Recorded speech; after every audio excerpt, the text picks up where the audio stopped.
Great. Go live.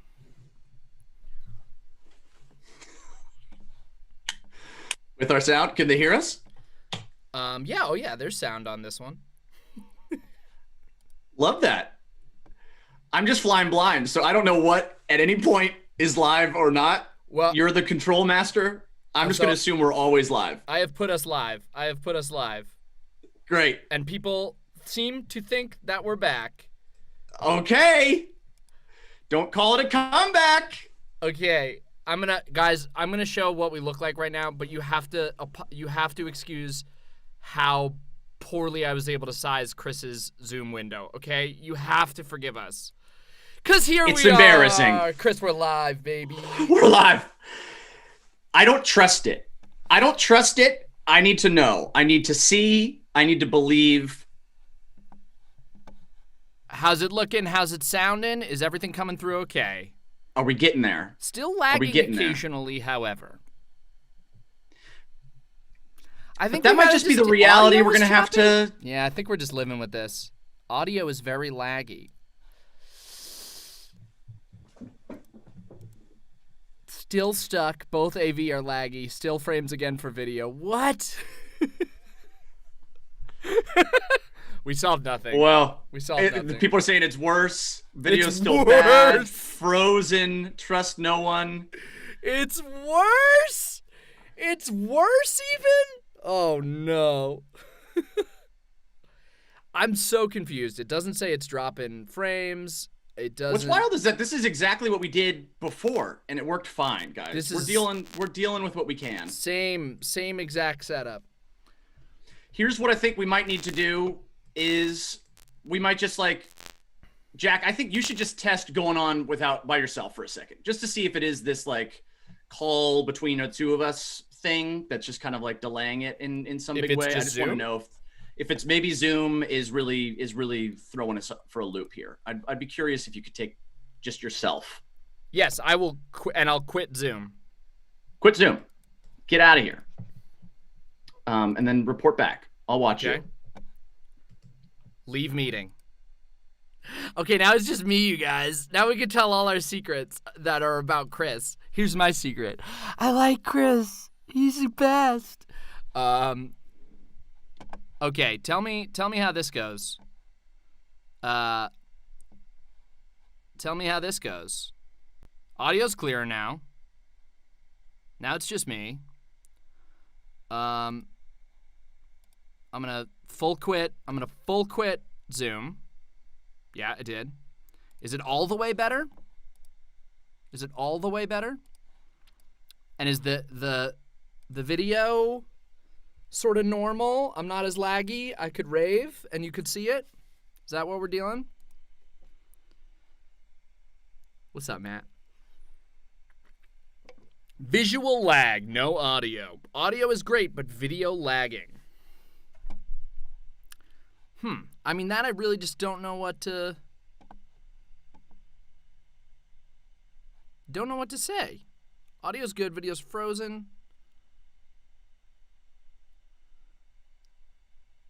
My favorite cheese, just a really good ricotta. I don't know, is that even true? That's crazy. What a claim. What a claim that would be. Am I too far from the Wi-Fi? I'm plugged in. I'm hardwired. And that's actually the last thing I was going to try was what if I switch on to Wi-Fi? Is it ever possible that it's something weird with my lack of Wi-Fi? I'm gonna make that attempt just as a random last shot in the dark. And Chris is calling. Hey Chris, how's it going? You're live. You're live on the air, patching you through, caller. Whoa, wow. Well, yeah, long-time listener, long-time fan. Just wanted to know what's going on with your all's live stream. It's really looking pretty shitty. Yeah. My best recent move was to try to I thought we did turn down. That was what we thought we adjusted, was turning down the video quality. Is there a way to do that even more, while streaming? Because well, it was on the ultra low latency. It's the lowest that we had. And is low means low, right? It's not low latency means we're really giving it to you. No, in the description of how they described the latency stuff, it was like normal, low latency, and then extremely low latency, and that's what I selected. Gotcha.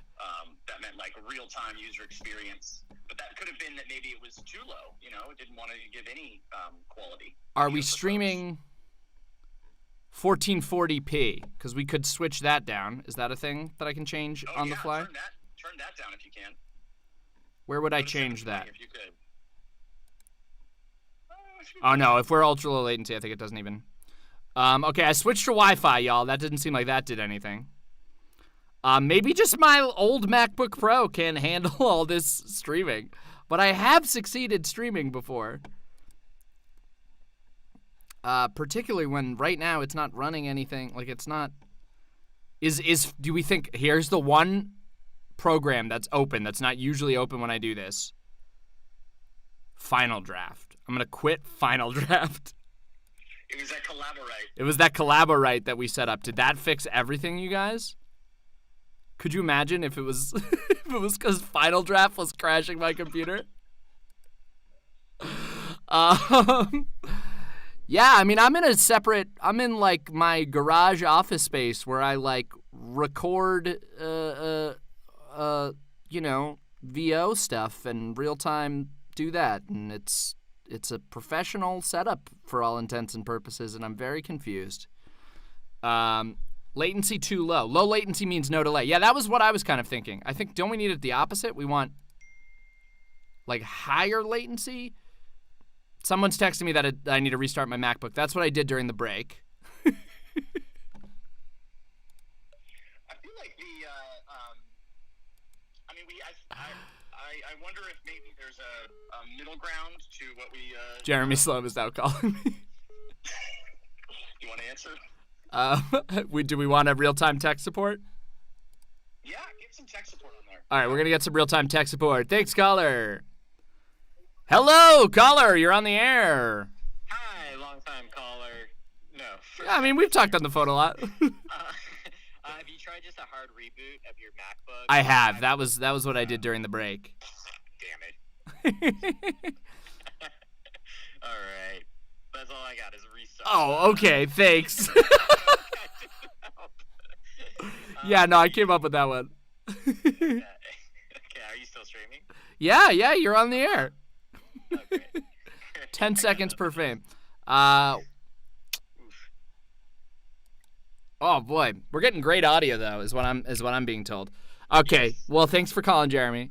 Long-time fan. Appreciate it. Appreciate it. Okay. Bye.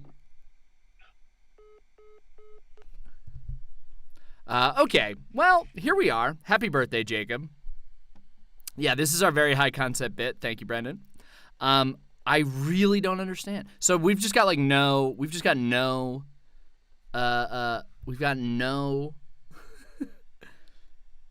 video, right?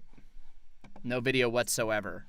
We wanted normal latency. Yeah, that was kind of my suspicion, but we can't change that during.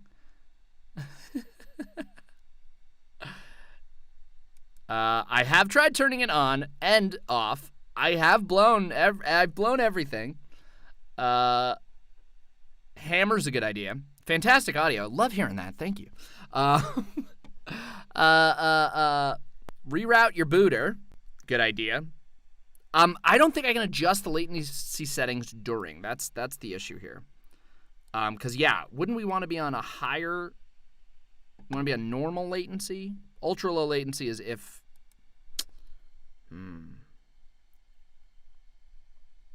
I'm gonna call Chris back just to have him hang out.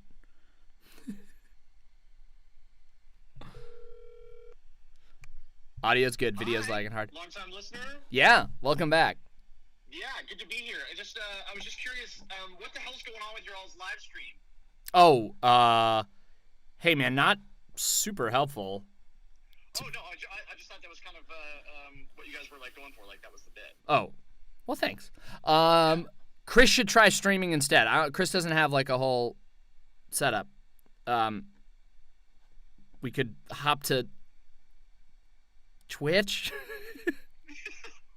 I have Twitch. I do think latency might be the issue because I think we wanted normal latency. Do we want to go back and One- do one more? one more? Normal latency? Okay, we're gonna do one more attempt on normal latency, and if we can set it so that like we have a lower bit rate, we'll try that. We'll try all that. We're getting more frames now. Latency is the delay from you to the server. So we wanna.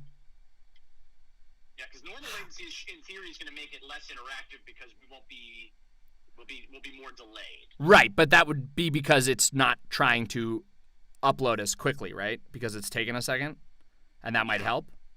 And then maybe Someone disliked the stream. You know, I don't blame. It was me. Maybe we also go like make sure our like HD camera isn't on for the Zoom. Yeah. That was something that happened before. I think there's ways we do this. I think there's All right. charm. And if it's not if it doesn't happen this time, here's my pitch. Yep. And then my thought is that doesn't work this time, right? Yep. We go. You just stay on there in like slideshow mode, and then I'm just gonna drive over to your place. And we're just gonna hang out in person. But I don't. It doesn't seem like the issue is Zoom, but. Oh, YouTube helps. Okay, great. So the latency isn't really the thing. But let's try a third one. Let's see if we can adjust the image. Make sure you don't rescale output in the output tab of your OBS. Okay. I'll try that. Good tip. Yeah, maybe my output settings are all screwed up. Let's try a third try. Is that something output settings you can't adjust on the fly? You have to do that before we start on a new one, right?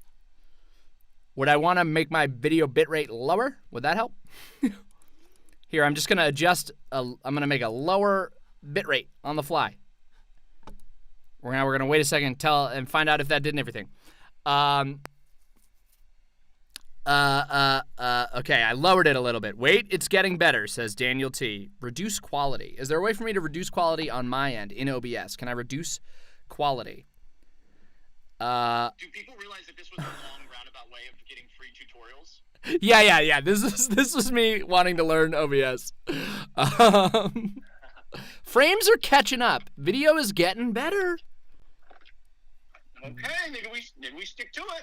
Maybe we stick into it right there. Yeah? Andrew Ellingson, you have my attention. It's time to buy the new laptop. Yeah, I know. Yes, Andrew Ellingson, you got me. Talk to me. Working? Movement? Should I rave? Should I try another Zoom? Should we make this happen? Bitrate is improving. It's working.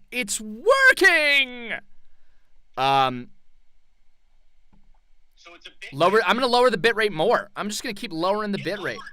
How low can you go? Somebody tell me what's a good number. I went from 15 something to 1200. Here's a 700. I'm going down to 700. What does that do? You're so low, dude. You're getting crazy low right now. I haven't adjusted the audio bitrate at all, so I'm glad everyone's appreciating the fine audio. Bitrate 8,000. Yeah, the OBS bitrate is what I'm adjusting right now. So I've adjusted it to 7,000. 8,000 was a pitch. I'll try 8,000. 720p at 4,500 kbps. Let's do it. Let's do that. Video. Okay, I don't know how to do that. I don't know how to do that, but I do know how to do... Wait, 4,500 seems like a lot. Oh, that's... You're talking about the... Okay. 8,000 bit rate? 8,000 bit rate? That's too high. 420 bit rate. Is this the skit? I guess. This is life. This is the life we're living. 69 kbps. If it's working, I'm hesitant because you were saying people are saying it was working, and now we're going different numbers. Like whatever number you had when it was working, we should just stay at that. Oh gosh. Make sure my encoder is set to. Oh boy. But like I have done all this. I've Twitch streamed for hours.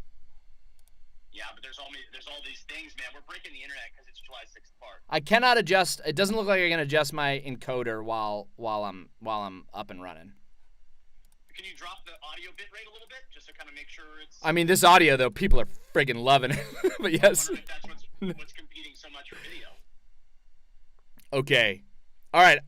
We're having a lot of battles about whether or not to touch the audio. I've done it. I've dropped the audio. Bitrate can go a lot lower. Okay. All right. Let's try it. Let's just try cranking the bitrate way down and see what that does. 420.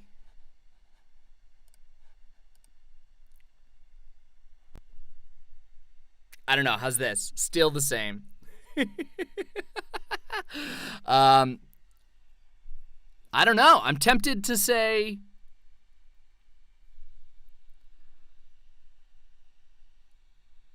the video is so good. Oh, you're welcome, Catherine. We're trying our best. Not recording at the same time. No, definitely not. It started to get better before you change anything. Restarting at the lower quality might help. Start at the lowest and work up. Maybe it's a YouTube stream setting. Tech support with Chris and Jack. Yes, this is what we've come to. I feel like it was probably because the view count of all of our July 6th parks are kind of breaking the... Yeah, do you think our channel crashed? Just specifically, like, our YouTube channel crashed? That's probably what's going on, and then we're just all by us all hanging out and commenting and being here presently now is all that's keeping it alive. Like, we are the perpetual motion that's keeping this thing intact, you know? Yeah. Oh, we're getting a lot of better. And this seems to be like when people caught up to when I put it at 400. I'm getting told better. Better. Can you see this, Chris? Are you watching? I'm getting on my side. I'm watching what looks to be kind of like one of those like almost like stop motion type of like. It's a beautiful claymation that I'm seeing. You know, there's nice. A blending of the frames, but it does feel like I'm seeing some sort of claymation tutorial. Well, I hope you're learning a lot. I definitely am. I'm having a great time. I'm sorry that you're right. You are. I can't think of a more stressful place for you. It is for sure stressful. Yeah.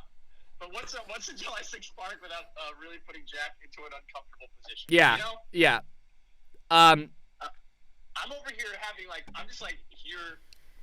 I'm here for moral support. I'm just like sitting here drinking a beer, and I'm in a suit in front of a green screen. I'm having a great time, Jack. Great. Well, at this point, I'm just running a radio show, and it's nice for me. Let's all just meet up at Jack's house. Y'all are invited, and then you all come here, come into my booth, and then we'll just stream on Twitch. Oh, I love it. That's my only other just like we could just try it would be just popping over to Twitch and seeing if the issue is something about how I'm interacting with YouTube right now. Yeah, I feel like there's an element of Thank you, the chosen one. Thank you, official representative. I'm putting all of this straight into the bits. Any donation, I'm putting it straight into the bit rate.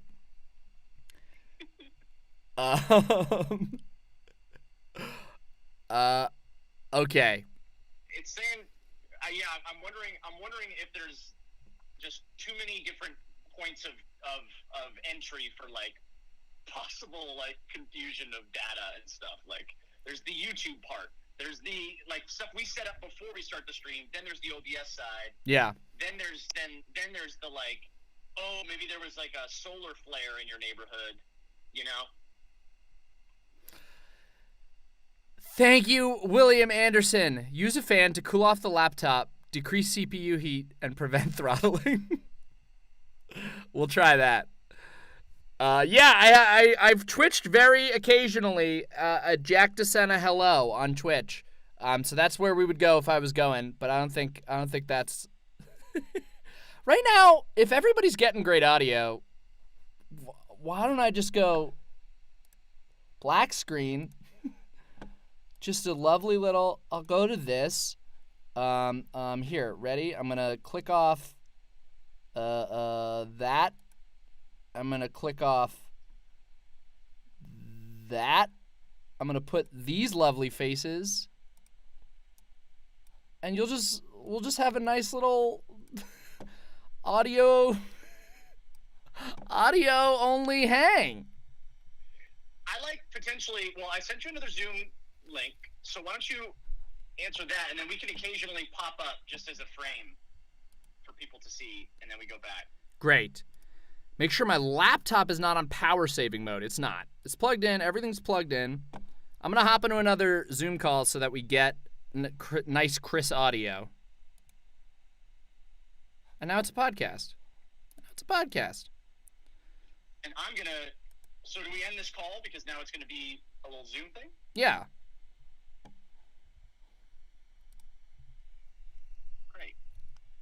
Great. Oh, the video was good? People are now telling me the video was okay. Oh, no. It is sad they're not looking at each other. It is sad they're not looking at each other. I agree. I could flip them? I guess I could flip them. I didn't think to do that. Yeah, now we're just having a beautiful... you want to see my sexy face? Okay, hold on.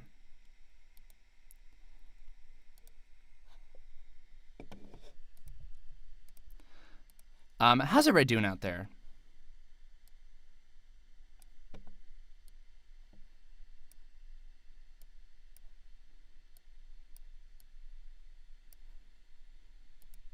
Just I'm gonna sneak my little face down there in the corner. Here we go. Julysixth Park is a great podcast, a terrible video. Can agree. But here, now I've put a little tiny version of my face that you can have just a real-time update every couple of minutes with a frame at a time of what my face looks like. Unable to act... What's happening? Something's wrong with my audio now. What? Zoom detected a problem. No, you can't restart my audio, Zoom. What's your beef? The lag is back. Oh, brother. You got heat stroke today. That's terrible. I'm so sorry to hear that, official representative. This is a nice way to announce our podcast. Yeah, if you didn't know, we now have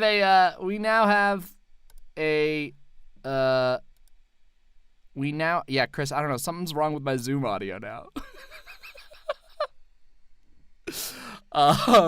We now have a Patreon exclusive podcast we've put out a couple episodes of. It's a real good time, so I hope you'll check it out.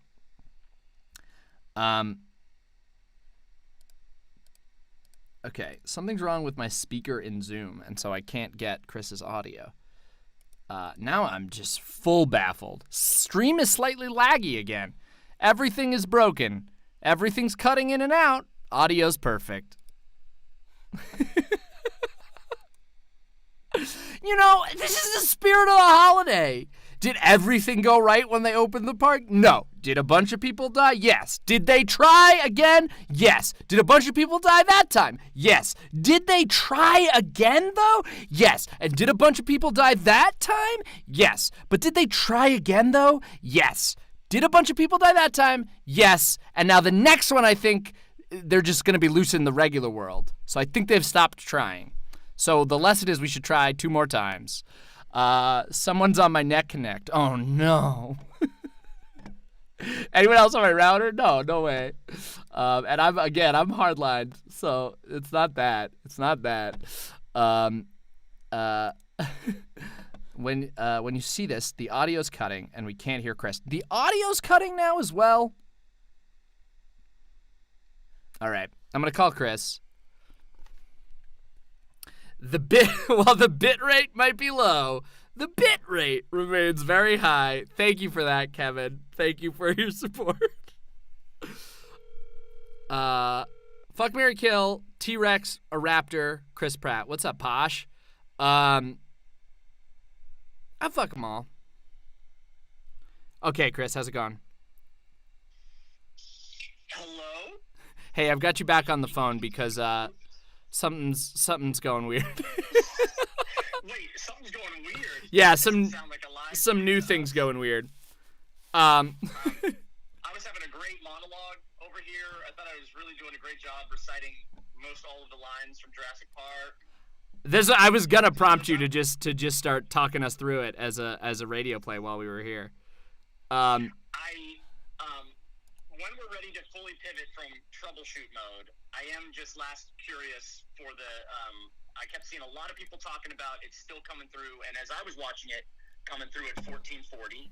So I just don't know if there's any way you can just at least make the frame size smaller. That's a YouTube thing, and we can't adjust that while we're in here. That's not my output. That was a setting that we selected, I think, when creating the YouTube stream.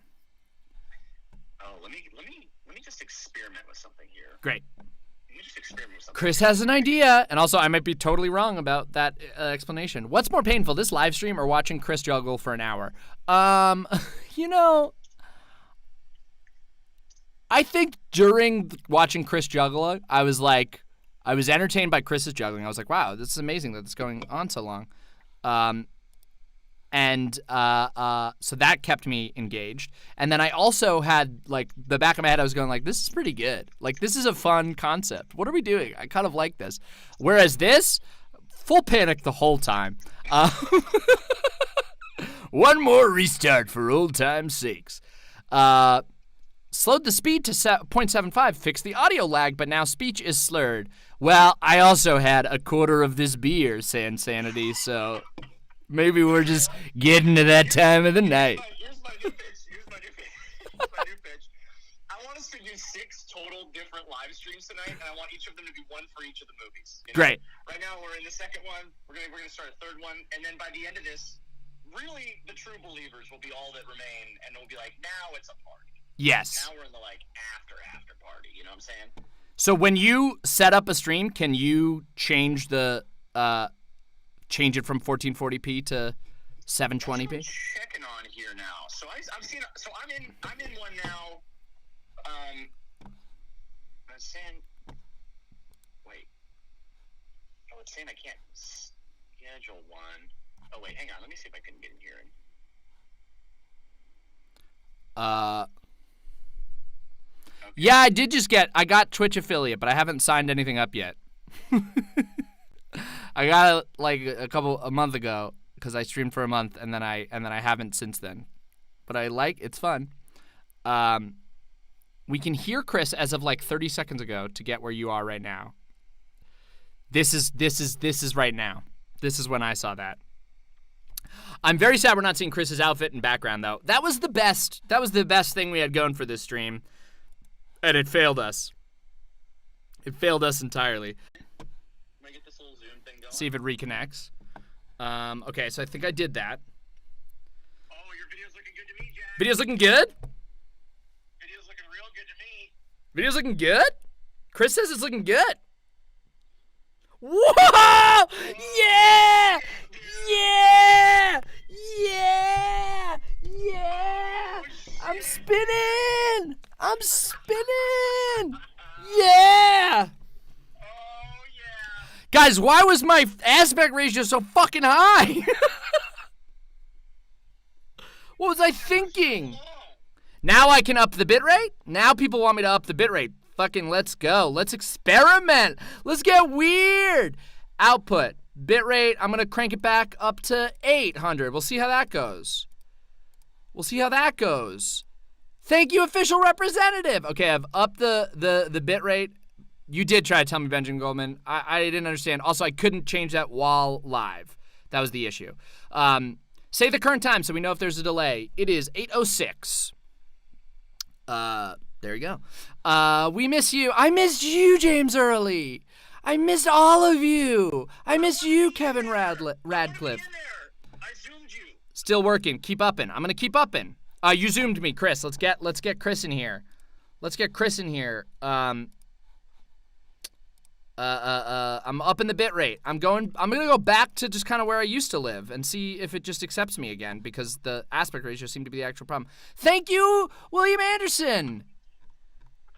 Okay, 1500 bit rate. Tell me how that goes. Change your resolution. Everyone reading is on our end now. Okay. Smooth at 807. Oh, we're feeling good. All right, let me get Zoom going again. Video's fine. It's alive. Knock on wood. Here it goes. So what was the cause? It was the aspect ratio seemed to be the big issue.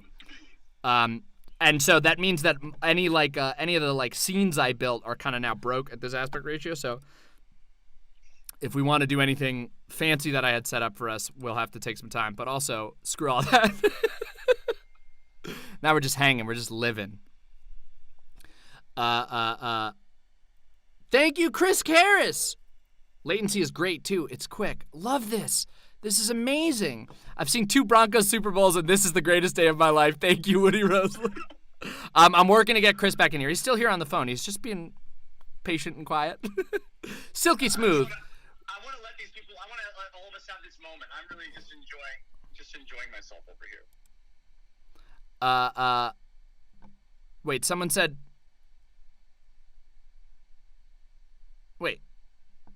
Wait. Did someone say it ended? Chris, are you still? You still see it? Okay. I still see it. Yeah. Okay. All right. There's something. The troubleshooting ended at least. Okay. There's something weird going on with my audio in Zoom, so I'm gonna. It's that Zoom is doing something weird. So tell me if my audio goes away. It's gonna come back. I think we're doing great. Save all the settings, put them in a lockbox, and let's get this party started. Okay. Audio went away and came back. Great.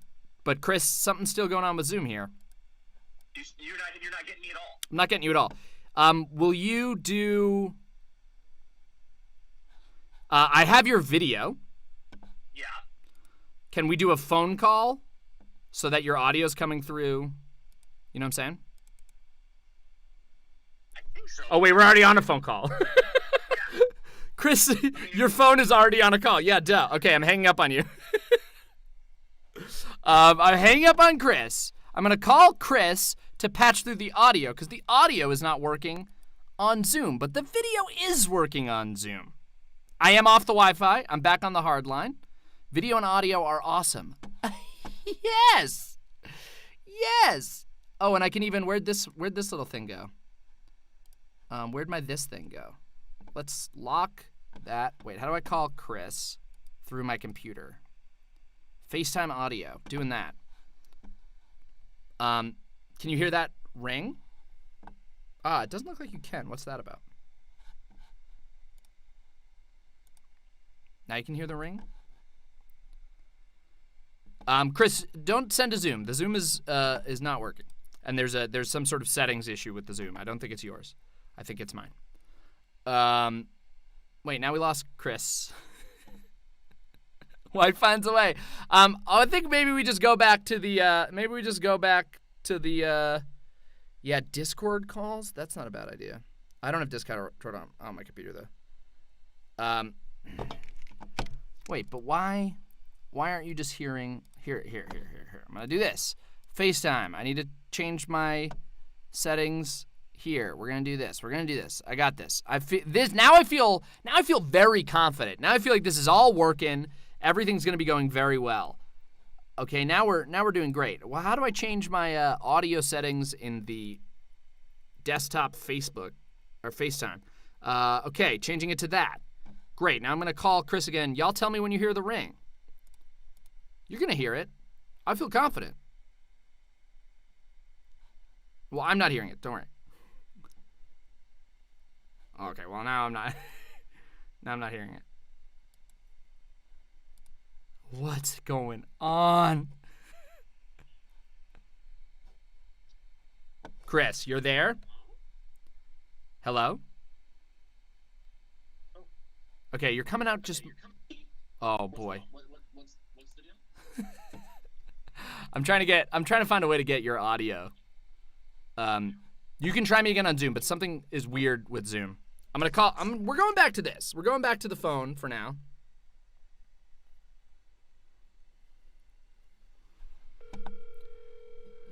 Go downstairs, untie Chris. Okay, so you can try again with Zoom, but I think I'm having Zoom problems that are unrelated to. I just got a thing from Zoom that's saying like your speaker stopped working, and I don't understand what that means. So right now you're on a call. You're on. I've got great video and audio. It's all working, apparently. Is it that easiest that I'm just a call then? Is that going to be best? Because my audio not matching with my video might be a little weird, right? If I'm a phone call to an image. Yeah. Yeah. You want to drive over here? At this point, no, I don't. No, I don't think that's a good idea. I feel like, yeah, I'm just curious if there's just another little flip of a switch on the Zoom side, but Well, I'm back in. Yeah, it keeps detecting a problem with my audio and needing to restart my audio, and that's weird. I've never gotten this.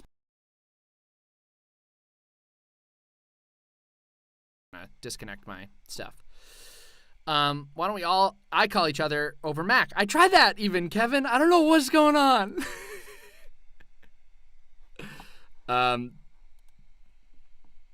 Do they not live together? We don't actually live together. Audio gone. Yeah, okay. This whole live stream is so relatable. Glad to hear it.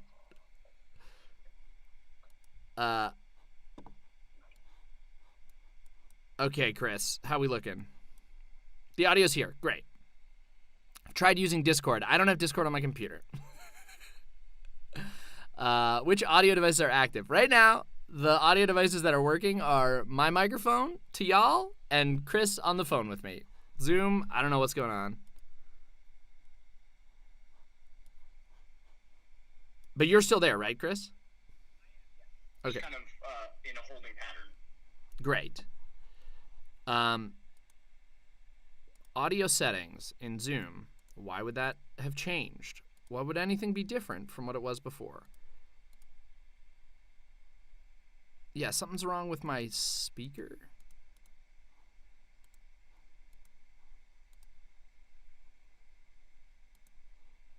Yeah, something's wrong with the, something appears to have, some point now have failed with the elaborate workaround you have to do on a Mac to get desktop audio into OBS, perhaps, is the issue. I had to do like a whole I show you audio capture and figure all that out. Because I can now hear you on Zoom if I use a regular, my regular headphones just on its own, but yeah. Could I just unplug my headphones and we just hear Chris that way through the, I mean, we could try it. I don't think that's going to sound necessarily better than my phone, but go ahead. Check, Chris. Is it more in sync? Is it more in sync that way? Is this pleasant to hear? I'm going to repair my AirPods to my computer because they were paired to the phone. Stand by. Hopping around. Oh, well, we're hanging out, you know? We're having a nice time. We're having a nice time. Entirely inaudible. Can I make it louder? No, no. We're all the way. Go ahead. Keep talking, Chris. No, go ahead. No, ahead. sorry, Hello? you go ahead. Hello? No, And you go ahead, sorry. and please, for the love of God, you go ahead. It's also very unnerving because I can hear myself Yeah. like 2 seconds later. So Yeah, I that's thought that also might. really weird. I thought that might suck for you. Yeah. Let's see. But people are saying that's good. They're saying that's great. It's better. Can you put wait. I mean, are we there? Is this happening now? All the aesthetics of it are upsetting to me personally, but I also had no idea. I wanted like a moment out of that. I had no idea that you Sorry. you clicked it on. I was really, but that's what can we control? here we are. And so now, is my audio just me shouting through your laptop to get to your... Yeah, and in fact, I couldn't hear you as well because I was still wearing headphones, which were now just blocking the sound. We're going analog now. Woo! We're going analog. Let them down. You go ahead, let your head down. I feel waves. I feel waves of relief and like also like I haven't yet like fully rolled into this actually happening right now. No. Just kind of, I'm waiting for something to like explode. I'm waiting for something to just stop making sounds. But Jack. Yeah. Well crafted. I mean, what a support team too out there. Are you kidding me? Thank you all. Thank you all for the many tips of the trade. I'm gonna apply them. Oh no, why is it? No. Yep, we got too ahead of ourselves. No, it's the I'm gonna make you as big as possible and just not worry about the borders and stuff. Yeah, great. So we can just see you. Nice. There we go. Perfect. Here we are. We're hanging. We're hanging, man. Now after all that, there's all the pressure on like, well, now what, right? I've just been hanging out here in the jungles. It's been relatively like uneventful, to be honest. Clever girl. Hey, did that look great for you guys? Because that looked awesome. Pretty dope. That That's looked a visual awesome gag. to me. That's an only visual gag, right? But there's a lot to see out here, you know. We got the brachiosaurs hanging out. I'm in my own little pod. I'm in my own little. Because I love this. Please keep doing the visual bits. I need to literally just go like I only downloaded 3 things, so that's all I got. I got this. cycle through those a few more times, I got the please. clever girl bit. I'm gonna turn on my AC. I got a brachiosaur. This is left over from an escape room that I did, a digital escape room at a point. Egyptologist there. But hey, you know, I was in we're that. here. That was fun. We're here, and we're living it. And we had stuff planned, but all that's out the door, man. Thank you. It's all real. It's all like this is raw, unfiltered. Julysixth Park, man. Thank you, William Anderson. Did we escape? Of course we escaped. Of course we escaped. It was a very. Has anybody done a digital escape room out there? This was one This is where. pretty dope. Yeah, this was one where it was.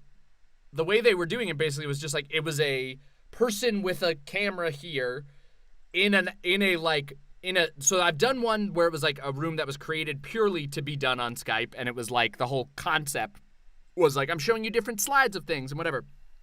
This was one where the person was in a real escape room. They clearly like converted a practical escape room that they had made. So they were hanging out, interacting with real objects and filming it, and like we'd tell them what to pick up and what to show us, and then they would like send digital copies to us so that we could see them up close. But it was very fun, and we escaped. We beat a mummy.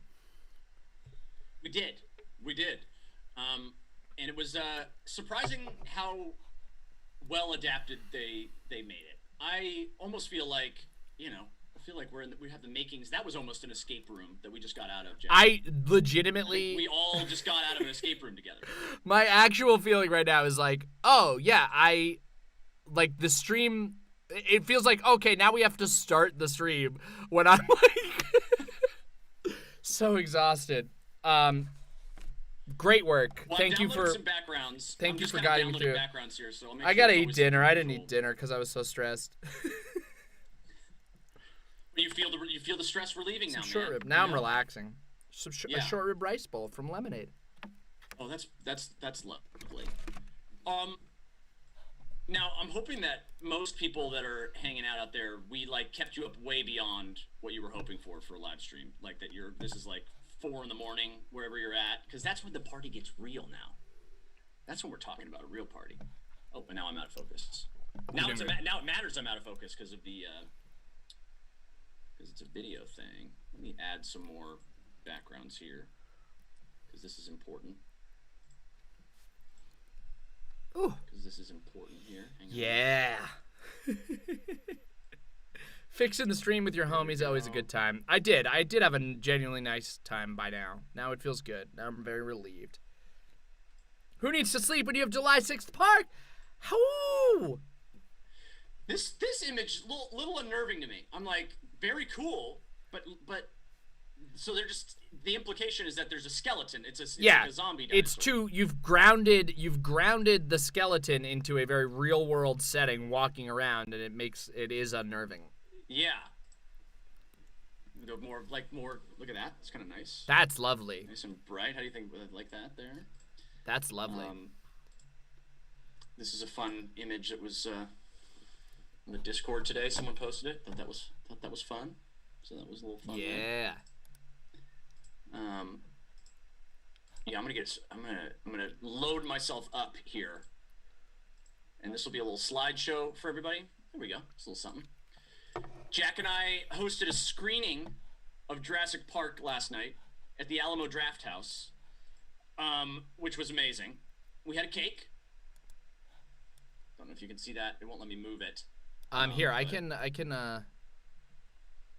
full screen you if you give me a second. And I'd love to. Yeah. And just relax. Turn my brain off.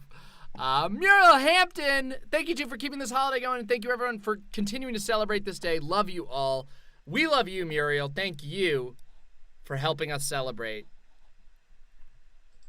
And you're getting a real-time kind of like roll into the holiday, because what's been great and also interesting about July 6th Park, at least this year especially, you know, we made a sketch in a very crunched time, which hopefully you've checked out. Hope you enjoyed Frankie's debut, our new co-star that Jack made, Jack and Lisa made.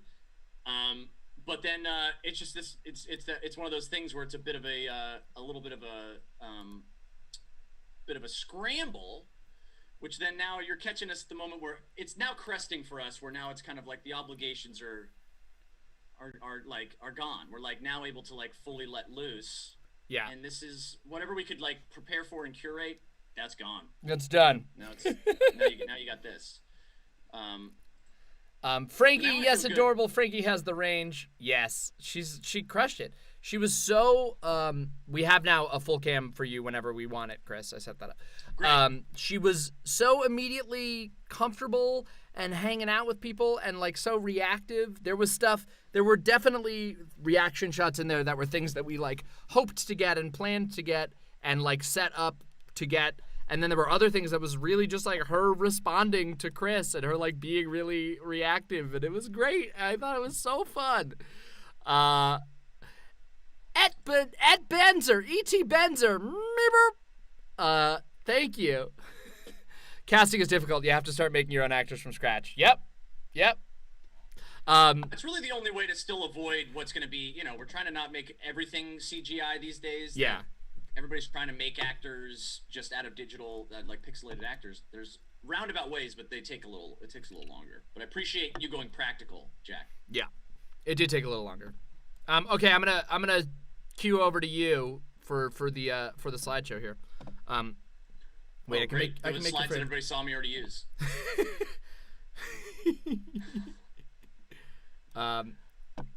There we go. There's a Chris screen.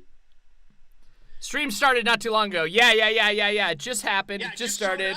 Just showed up. Welcome. We just kind of kicked stuff off. Perfect we had a timing. Big, we did a big screening of the full film beforehand, and that was a pretty hot moment. Then we figured out like how to make it seem like my audio is coming from like a laptop that's next to a microphone, which was tricky because it was too clear and crystallized. Yeah. And we're like, we gotta get more analog with this. But generally, yeah, I've just kind of been hanging out in the jungles out here in Jurassic Park. Nothing really worry. So I'm gonna do that joke again and again. Yeah. I'm gonna keep going back to it. I like that. Yeah. And then what's this all about, right? Oh, Isn't that a little man. unnerving? Do that bit there's again. That's fun. That there's a because I get that they're doing the T-Rex thing, but that it's like the skeleton, then it makes it like a zombie dinosaur. What's going on, you know? But yeah, we hosted a screening. We had a cake. at the Alamo Draft House. We hosted a screening there, which is Oh, that's a which was nice awesome. picture of us. Look at that. How about that? That came together very last minute. It was so fun. Many years, we've been doing this for 5 years, and we've always just done like house parties and stuff. And this was the first time we were so excited to get back out there to theaters, and we were able to rent out a screening room at the Alamo, and it was so fantastic. So fantastic. Yeah, it was a long time coming, and so far as like trying to have a formal get together of friends, and it did not disappoint. And honestly, it spared some expense. Wasn't that expensive? We did spare some expenses. Yeah. Yeah. In real life, what did Jack think about the creation of Julysixth Park? We went into this in great detail on our Patreon. We do director's commentaries, and the end of June and the beginning of July, we did the original Julysixth Park sketch and Julysixth Park Lost Holiday. And when we do like a director's commentary, we actually just kind of like chat about it for like a half an hour. So you can check that out if you want more detail. But I was I was real life enthusiastic about it. It was us quickly riffing on like what would be our version of May the 4th, or what's the next May the 4th. And Julysixth Park came out quick and then was like, oh yeah, that's great. And by year 1, I loved it as an actual holiday. But we were kind of the spirit I was approaching it with was making fun of the idea of a fan holiday, but I've fallen in love with that as well. That is the full joy of the holidays. That also, when now I feel like we're all in a club together, that anyone that celebrates it, we all have to go through that rite of passage of saying to someone like, hey, yeah, I'm gonna watch Jurassic Park tonight because it's Julysixth Park, and then someone's gonna say, what the hell is that? What's that? And then you have to. There's an impasse where you're either gonna explain it and try and really get it across, and then you're gonna put yourself out there and get vulnerable. But when you're on the other side of that, you're in the club. My favorite thing in the world is when people tell me that they like accidentally became Chris from that sketch because they pitched it to someone and they were like, what? Julysixth Park? 6th or 6th? It doesn't sound that good. Why is that dumb? Why would that exist? And then them having to like, no, it's pretty fun, and you hang out with your friends and you watch the movie. I love it. I adore it. I love putting you in that position, and I have put myself in that position as well now, where I've sincerely pitched it to people. It's great. But it is a great like art imitates life moment, because I love the movie so much, and I love this day so much, and I genuinely maybe to a fault, believe there's hope. There's hope for this holiday to become real. And then there's always just like the sketches almost write themselves, because then there's just like new elements of what we can, bring up and riff on. And we are, the end of this last one, we made a promise to ourselves. We're doing something in Hawaii next year. We're going to Hawaii. Yeah. Yeah. Ramirez Archib, thank you very much. Where do I redeem my J6P and NFT for prizes? They work like Chuck E. Cheese tokens, right? We don't really know how they work at all, to be honest. You print them out, and then you go to your local Chuck E. Cheese, and you slot them into, I think it's a claw grabber game, and it's like one of the Dino claw grabber games. But try that. Segue. We did, our buddy Brendan designed an actual J6P and NFT. So we made some coins that we put up on like I basically struggled for a couple days, pretty much in character, to figure out what that is, how to do it eco-friendly, and then like definitely failed. I think what I put up there that we like our actual J6P and NFTs you can buy. Yep. 76 of them for 7/6. But I didn't know how all of the different like metadata stuff was working. So it's very much like it's a cool club to be in, but one that hopefully works for you. And then we do have the actual video and NFT that we posted in there for $2 million. $2 million. Because they go for $2 million a pop. Yeah. So it's $2 million or highest bid. And I don't know if it actually worked. because I think people have even tried to jokingly bid on it, and it's not working. So Oh, really? that's probably not working either. Yeah. So got no idea how that pays off, but it's in there.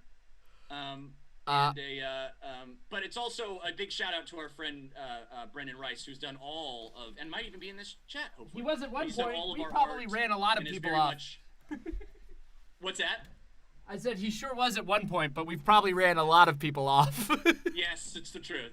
But he's done so much art for us and designed an incredible an NFT coin for us. So, oh, there we go. There's Brendan.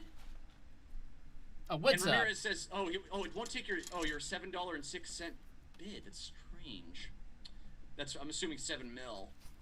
And 6 mil. Yeah. 6 mil. Jurassic J6P. Wow. Whoa. Thank you. Me and my family. We love this holiday, and we hope to keep celebrating it. We love your work. Thanks for a fun evening, Georgie, Arizona, U.S. Amazing. Thank you, Georgie. Thank you so much, Georgie. So much. Wow. Happy Julysixth Park. It's a party! We're in it now. I stood up. We're in it now. I turned on a fan. We're ready to go. Oh, did that ruin your speakers? No, it's probably better now. Your speakers are even closer. Oh, that's good. Oh, that's good. We're in it. It's a party. I'm gonna cheers to Georgie. Are people celebrating? How are people celebrating out there? I am curious. Did it? How many people watched the movie? Saw JP for the first time, 2015. Loving the stream. We're loving that there is a stream. You know what? I have come to love this stream. For a while there, me and this stream were on pretty bad terms, and I didn't think we were gonna make it. And I thought, for my own personal mental health, that maybe it was time for me to move on from this stream. But me and the stream had a comeback. We had a reconciliation. I am loving this stream. This is a standard farmhouse pale ale from Prairie Artisan Ales. Cheers to all of y'all out there who have brought me and this stream back together in a healthy, positive, we both worked on ourselves, and we're coming in with a new attitude way. So thank you so much. There was a lot of patience involved around this whole lovely family.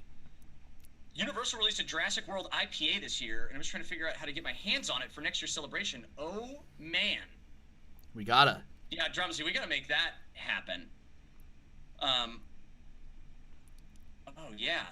Didn't have time to watch the whole movie, but I'm wearing a dinosaur shirt and I played the theme song in my place of work. Nobody commented on it, but I knew. And listen, it's because they knew. At this point, why do they need to comment on it? Because they know, oh yeah, obviously July 6th part. It's the season. It's like someone wears a Christmas sweater at work. Are you gonna always comment on that? It's like tacky at that point. Rogue Noodle Al watched it in VR. That's cool. That could be Rogue Noodle AI. I'm very happy now, Chris. I have exhaled in a way. Oh man. Dude, you earned it. I feel like you could pull out, you could just have a cot over there, go to sleep. I'm done. I'm done. Really, thank you, EJ. I really enjoyed watching your videos. You guys are great, and I can't wait for the summer blockbuster. Oh yeah, it's time we shoot that. Oh yeah, let's shoot that. It's time we shoot that. If you missed our last live stream, we outlined a very complicated summer blockbuster that was a lot of fun. I had a great time. 8 Jetman games, ate some broccoli for dinner, and pretended I was a brachiosaurus eating trees. And then sneeze. We talked about that when we watched the movie last night. That scene. I caught the scene where Alan was feeding the branch to the big brachiosaur, and then it sneezes on Ellie. That moment. And it was the first time it was you and I whispered to each other, Jack. It was this thing of oh, it's fun. It was a really interesting scene because it was the first time that we saw everyone that thinks the kids and Alan are struggling out in the park. They're terrified, but then we see them living in it and kind of having a fun moment. Yeah. And then we see him getting kind of what he wanted all along, and then To see cutting these closer dinosaurs, to the yeah. kids all in one little scene. It's a real seminal moment. It's also very cool. Like, it's a movie that starts from this place of intense awe, and you're like, wow, this is incredible, and then it turns into a horror. And to, like, offset that shift by, like, having another moment of awe as your, like, relief, to you get to, like, remember, no, this is also beautiful and very cool and, like, awe-inspiring, but still just as dangerous. I think that's really cool. They just play with that contrast in lots of really interesting ways. Oh, we're just going to sincerely talk about the movie. We're here. We're here. Brendan says I'm quiet, but Brendan, do you know that show he's just being heard through my speakers? Because that might help contextualize. He's getting picked up by my mic. I saw earlier in a comment, and this is a common thing, and it's like I almost want to put this to bed once and for all. All right? Are you ready for this, Jack? Yeah. I want full closure on a thought, and I want to be real with people. A lot of bits, a lot of fun around what we do. And there was a comment earlier that's like, I can't tell if you guys are joking about this holiday or not. I don't know how fully to, like, understand how that is. And I get that. And yes. The start was very, like, there are bits around the whole concept of it. But again, it has rolled into, like, full earnestness of enjoyment. But I think the enjoyment does come from, like, the sense of small family vibes around it. I think that this, like, element of it being, like, our, like, all of us that are here right now in our own way celebrate it. That's special and unique, and that part of it is definitely, like, the sketch side of it is where we, you know, keep giving fodder in the world, and it's fun to play around that stuff, and definitely started in a place of, like, oh, what's the next fan holiday, but has gone full earnest for me. I'm in. I find that the realer it is, the more ironic and funnier it is to me. And I've gotten so good at that it's so real to me, and I love it, and it's sincere, and I think it's great. Yep. And that's also I hope someone recorded that. very I funny hope someone to me. recorded Jack saying that. Please. But I'm just having a great time over here in the jungle. Oh my god! Oh my gosh, Chris! Oh my gosh, be careful out there. It's a little scary out here in the weeds, but you know, you do what you got to do. And what's with this dinosaur? What is that? Because the Yeah, fact well, that they put look, him in see, such it a was a little real unnerving. setting, it's a little weird. Yeah. So we had cake, and then this. Chris, we've had so many technical difficulties on the stream that people are going to just assume it's looping. Not that we're doing a bit. No, I can't. Yeah.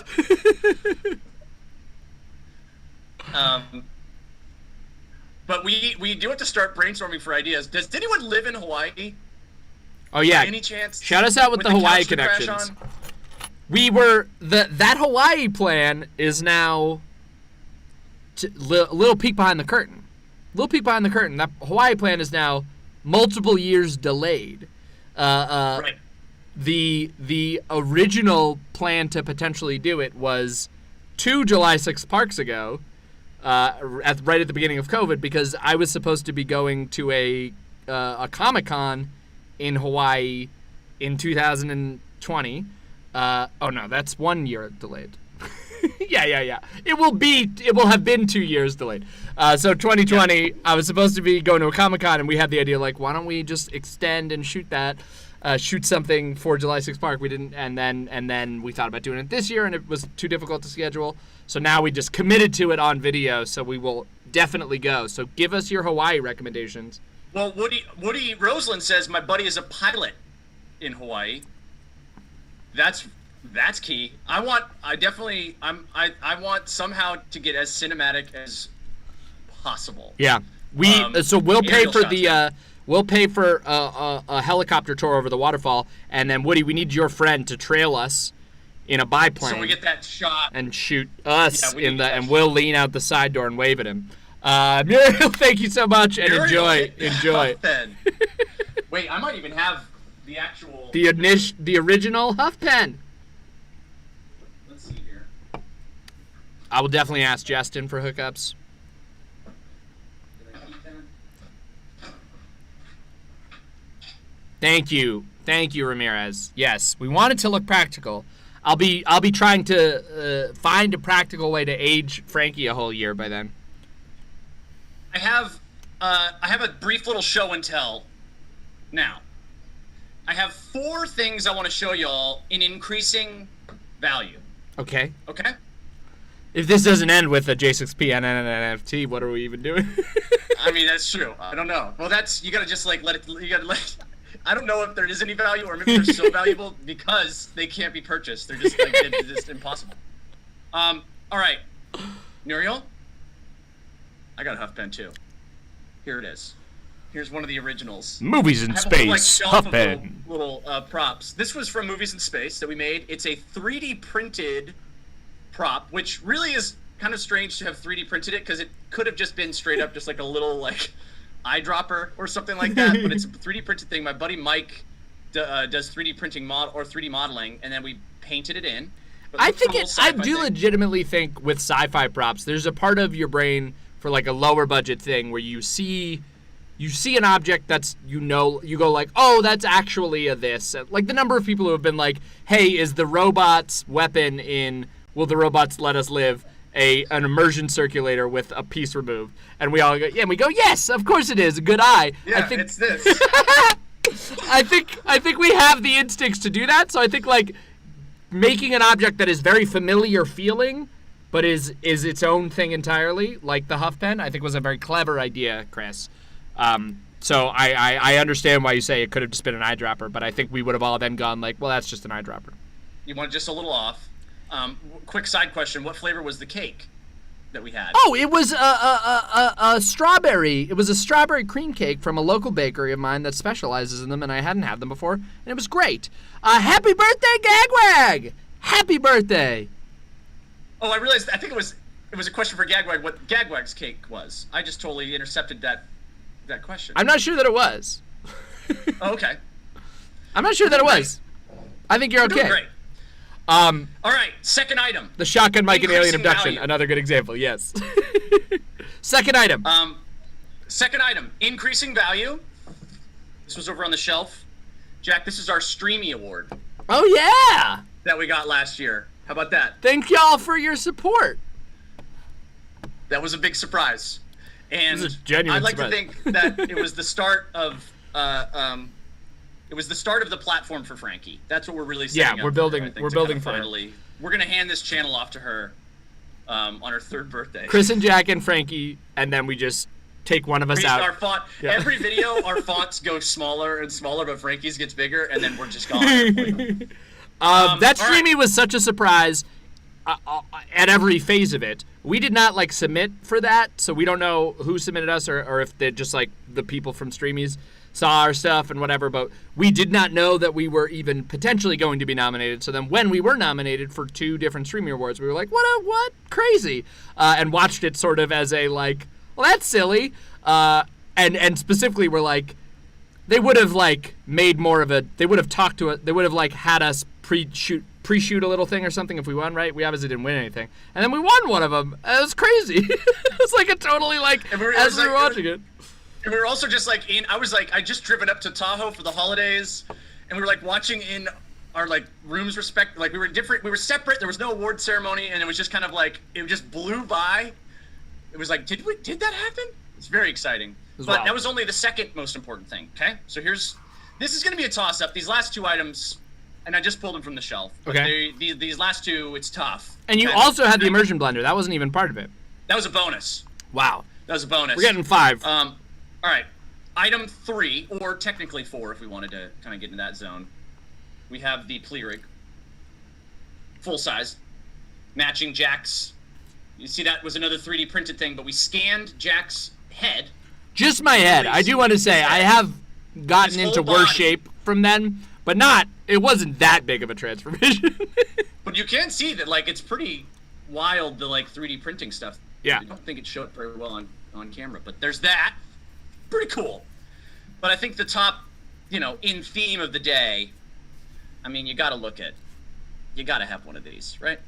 A little bit of this. Little peek behind the curtain on rewrites for this sketch. at one point in Oh, the yes, draft, tell them. Frankie brought out that and gave that to Chris, and we had a whole backstory about how Chris gave that to me when we first created Julysixth Park to commemorate the holiday, and it's a metaphor for how you build things out of small things and look at what they become.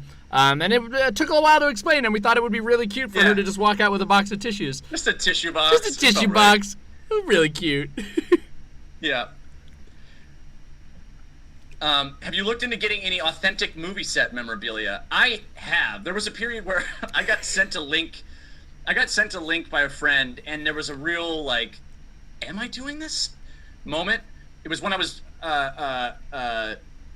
It was before I came back to LA, so I was like hopping around, traveling a bunch, and then I was really so this into is pre-Julysixth Park. This is just pre-Julysixth Park. This Chris's- was just Chris, as Chris, who loved Jurassic Park, loves Jurassic Park. And then a friend knew that so much, and then saw what was looked to be a Craigslist listing or some sort of like movie prop memorabilia listing. And it was for the Raptor containment box that's pulled in at the friggin' opening of the movie with the Raptor in on the tractor. Very impractical, just the like housing unit. So just a big old like storage unit, metallic thing, listed for $10,000. And I looked at that number and I was like, is that all? I mean, I don't have that, but life could find a way. What were you imagining using that What I as? thought that might have then been used as is like just a real great like front of the house storage unit kind of thing, or a fun little like. Really, I'd probably build it out as like a screening room for just Jurassic Park on loop. I mean, that'd probably be the way to do it, right? As you did that one summer where you made your room a Jurassic Park. I did, yeah. room. B, I've been celebrating since the beginning. Today I spent it spreading the good word and hanging out with my mini tracks, T-Rexes, a.k.a. my chickens. Love hearing that. Thank you so much. Chris, I have a weird hunch. Uh-oh. Do you think that sold then for $10,000, or do you think? Oh. Wait. Or do I think it's still for sale? Do you think it's still for sale? And if so, has it maybe gone down a little bit? Maybe that's still out Now there. here's Ramirez, our here's jam, where has G60 contributed and $5 towards the Raptor Unit Fund. Yes. Yes, this is good. I thank you, Ramirez. Well, now we know what we're.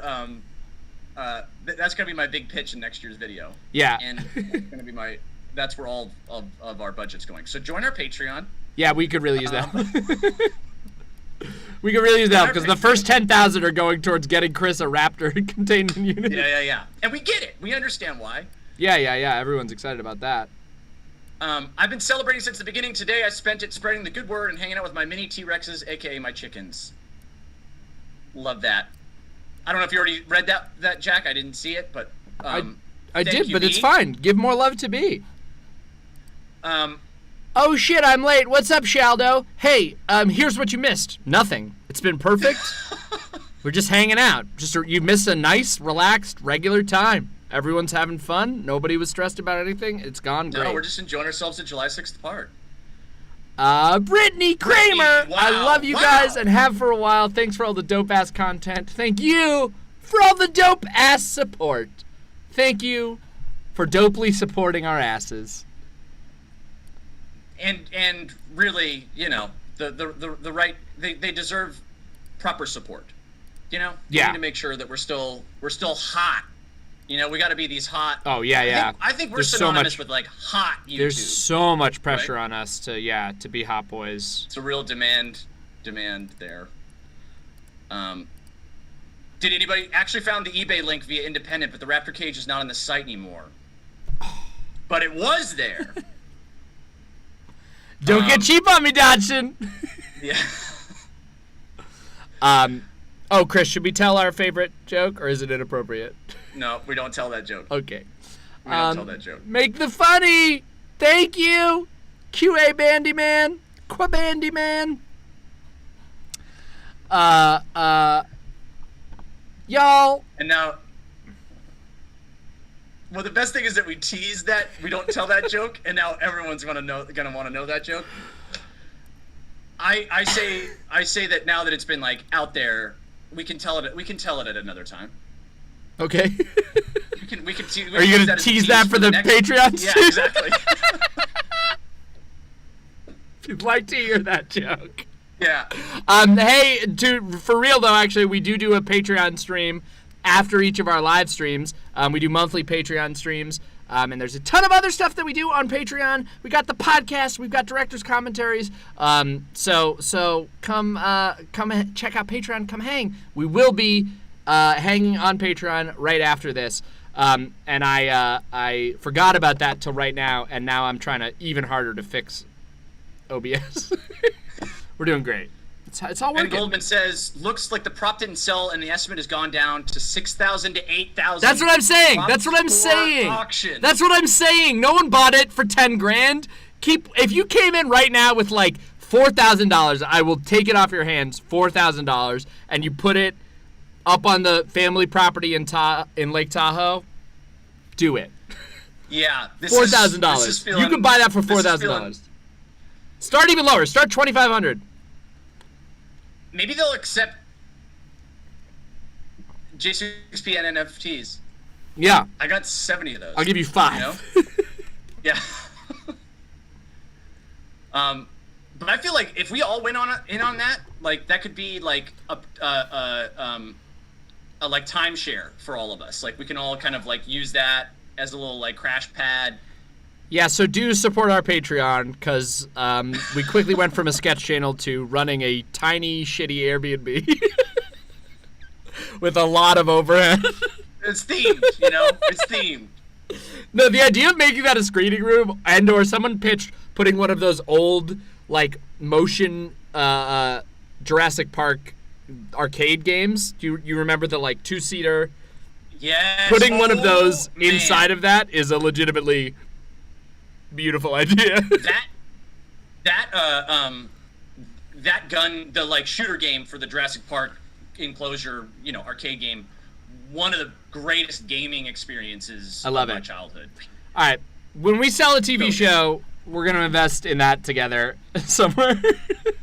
Yes, and we're trying, guys. We are trying. We got some. We're working hard on TV and film stuff, and we're always hustling on that stuff, you know. And we are gearing up for new sketches again, which is most thrilling. And Julysixth Park was a fantastic dipping our toe back into that pool. You know, it was a real like.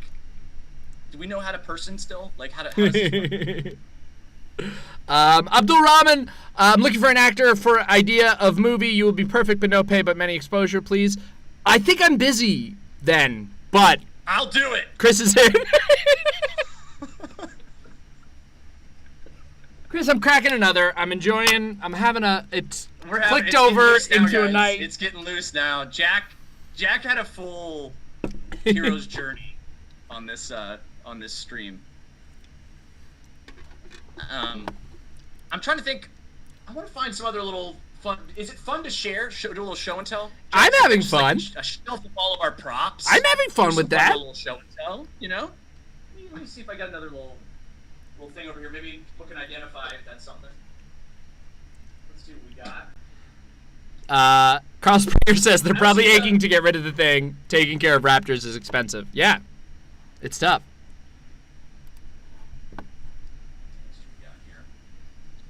Just, I think a testament to how much of either A, that I'm a hoarder, or B, that just like the proximity of my computer is to where there's just like, oh, when we're done with the prop, I'm just gonna throw it in that pile. All right, here we go. Oh yeah! Do we know what this might be? That classic. I know it. Oh yeah. Little well, that was called a bunch of different things, but that was yeah, I couldn't tell you what the name of the sketch was. Sketch. yeah. I think we landed on secret weakness. Will the superhero let us live? Yes. Same deal. You know, got hearts over here as needed. I also wait. Hold on. I just realized I'm in my garage where I also keep props from our stuff. So hold on. Oh, great.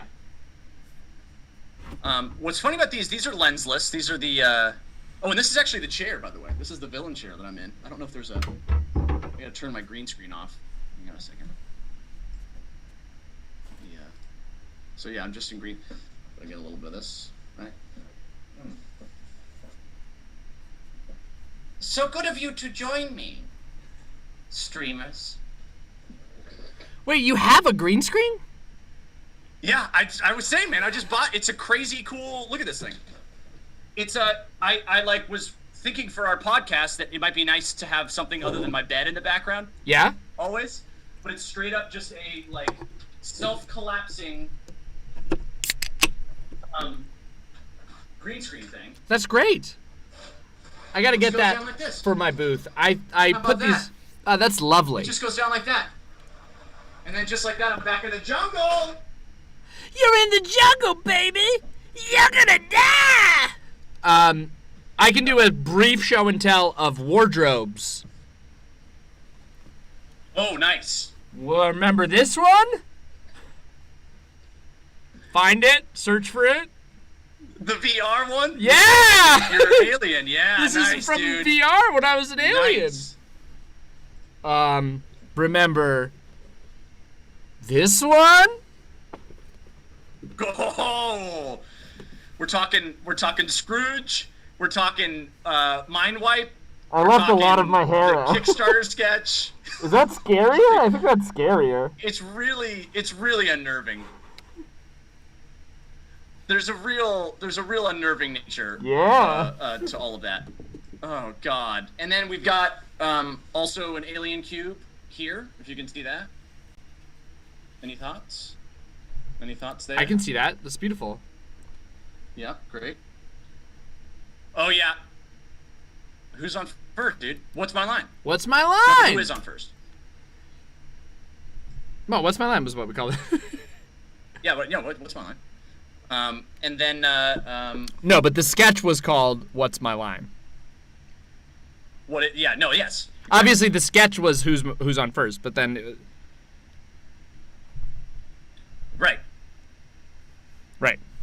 What? Yeah. That was the whole yeah. Yes. Yeah. May the July 6th park be with you. Thank you. Corridor And also Crew. with you. What? I watch so much Corridor Crew. What's up, Corridor Crew? What? That's very fun. I'm someone who I've only got like 10 YouTube channels that I really watch a lot of. That's awesome. Cheers to y'all. We should work on something. Nico, amazing. I know who you are. I love hearing that. Wow. We should work on something. Let's talk sometime.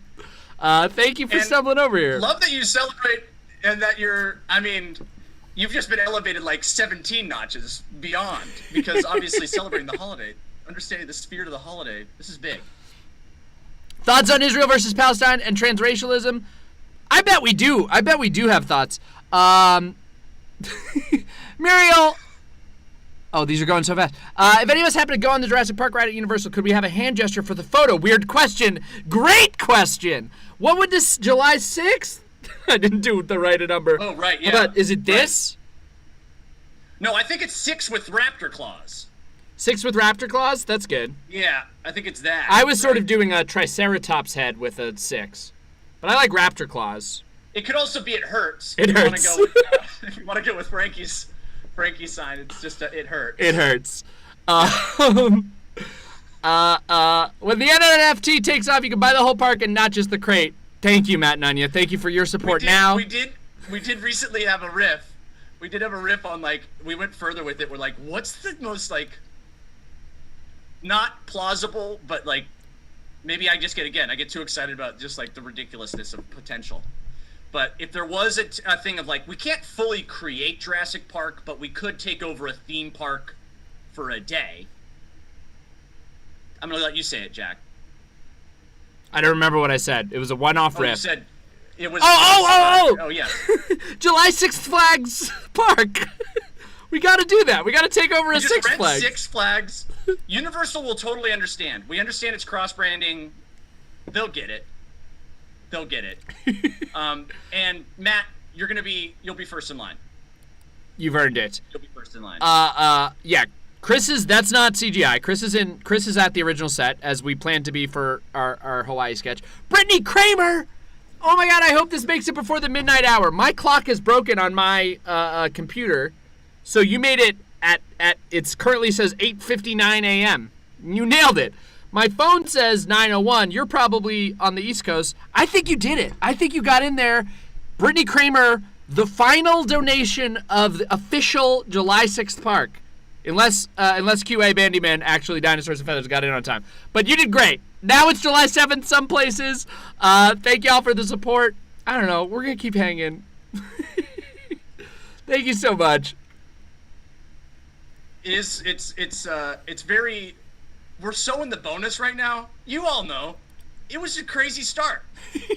I'm talking through a laptop microphone right now. It's been a day, you know? But we're all here, and the fact that there's still so much love happening on this holiday and in these comments, and we're meeting y'all, it's great. And then we're all gonna be at July 6th Flags Park soon. July 6th Flags Park. Awesome. Anything to say about dorm life? Like what, Basil? We'll talk about dorm life. We loved dorm life. It was a thing Chris and I worked on when we were little baby boys, and we had a great time. I was just texting. I got a very special text from Poncho Morris, who played Josh, my roommate in dorm life. He wished me a happy July 6th park. He also just recently got married. Congrats. Very great. Jeffrey, will you pay my overdraft fee on this? Yeah. If you hadn't, then let's just lag. Yeah. There's a lag. Let's just say you hadn't, and then we'll agree. Time is indeed fake. Of course. Use the Georgia Six Flag. There's a water park next to it, and then also you get tax credits for shooting in Georgia, right? I think they'll You'll make money on that. It's all They'll give us profit. 10, dude. All profit. I don't even know what to say anymore. I'm just having such a nice time, Chris. Naomi had a dorm life related question. Okay. I have a question. How did you come up with my friend Sam's 50 shirt? Did you make that up or just find it somewhere? I know the answer. Just find it somewhere. Do you know the answer to this, Chris? I do. The answer is neither of us just found it somewhere, but Jim Brandon, who played Gopher, found it. I think just bought it in a Goodwill. At a thrift store, yeah. Yeah, found it in a thrift store, and then we were like, we were just like, yeah, this is surely from somebody's like Vegas birthday celebration, and we just rolled with it and put it on and kept it forever, and then started printing ones of our own to sell to people. And I'm so excited about someone out there in the world who went to that birthday party, or is in fact Sam, who turned 50, and having some 20-year-old have walked up to them and gone like, fuck yeah, dorm life. That's my favorite thing to imagine. Yes. That has to have happened one time. The Cordo crew asks, you guys ever shoot at Poodle Parlor in downtown LA? We Absolutely. 100% did. Abduction.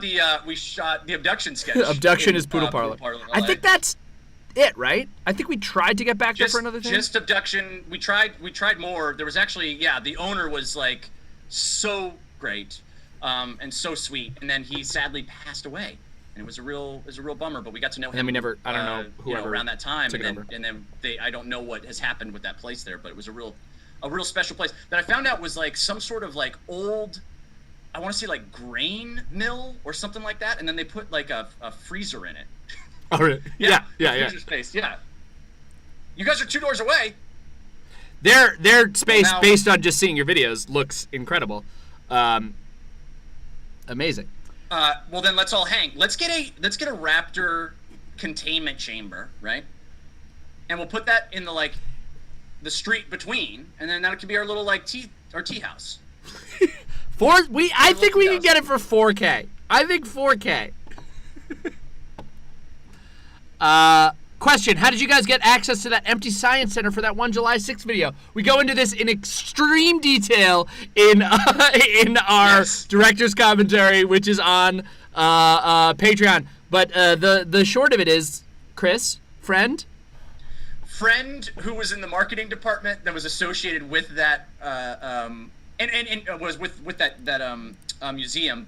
But what's actually pretty incredible was that we made July 6th Park the first video, not fully knowing we were going to make another one. And then because he cold called and was like, I have a great idea. If you guys are down, I don't know, we can get you a children's museum for like a night at the museum for you guys for free if you want to film at this thing, just as a thing for July 6th Park. I mean, take it or leave it. And we're like, immediately, we'll take it. We'll take it. We don't have a script yet, or we'll figure it out. We'll take it. We'll do it. We'll write something to it. In some ways, that video and that call perpetuated the holiday because it was suddenly like, well, that's just too good to turn down. And so we went in there, and it was we had a children's museum to ourselves for a whole night. It was wild. It was as amazing as it sounds. And that one holds a special place in my heart. That video. That one was a real like swing. It was a and it's huge joy celebration. Videos that like ambition to view rate, a high discrepancy, which also just feels so right. We loved it. I love that. Jen Hayes, can you wish my partner a happy birthday? He's a July 6th baby. Happy birthday, Jen Hayes' partner. Happy birthday. A July 6th baby. A July 6th baby. Beautiful. Logan Penny asks, have we ever considered legally swapping our names? Should we? We've gotten that. People think I look more like a Jack sometimes. Oh yeah? Yeah. But I don't know. I don't know. Hold on. If you'd never met me, Jack, and you just saw me right now, what would be my name? What would you think like, that guy's what would be my name, you think? I want to say Chris, I think, is like a strong stab. I really do. I truly believe. Yeah, okay. I think Chris fits you really well. My maybe my face and personality like morphed to the name Chris. Yeah, but other than that, I don't know. You could be a Greg. You could be a Dane. You could be a. I could be a Dane in this jacket. Yeah. I feel like this is a Dane. You could be a Lucas. You know. Okay. What Mike. do you?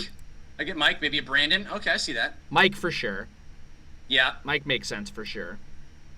I could see you as a Cody. Is that weird? Oh no! Oh, I didn't think this was happening on the actual screen. I was trying to switch in our names and something really weird. And I thought I was doing it. This is like an animated. This is Whoa! Like a little animated piece. Yeah. But if he's the Jack. Oh, it's nauseating. I love it.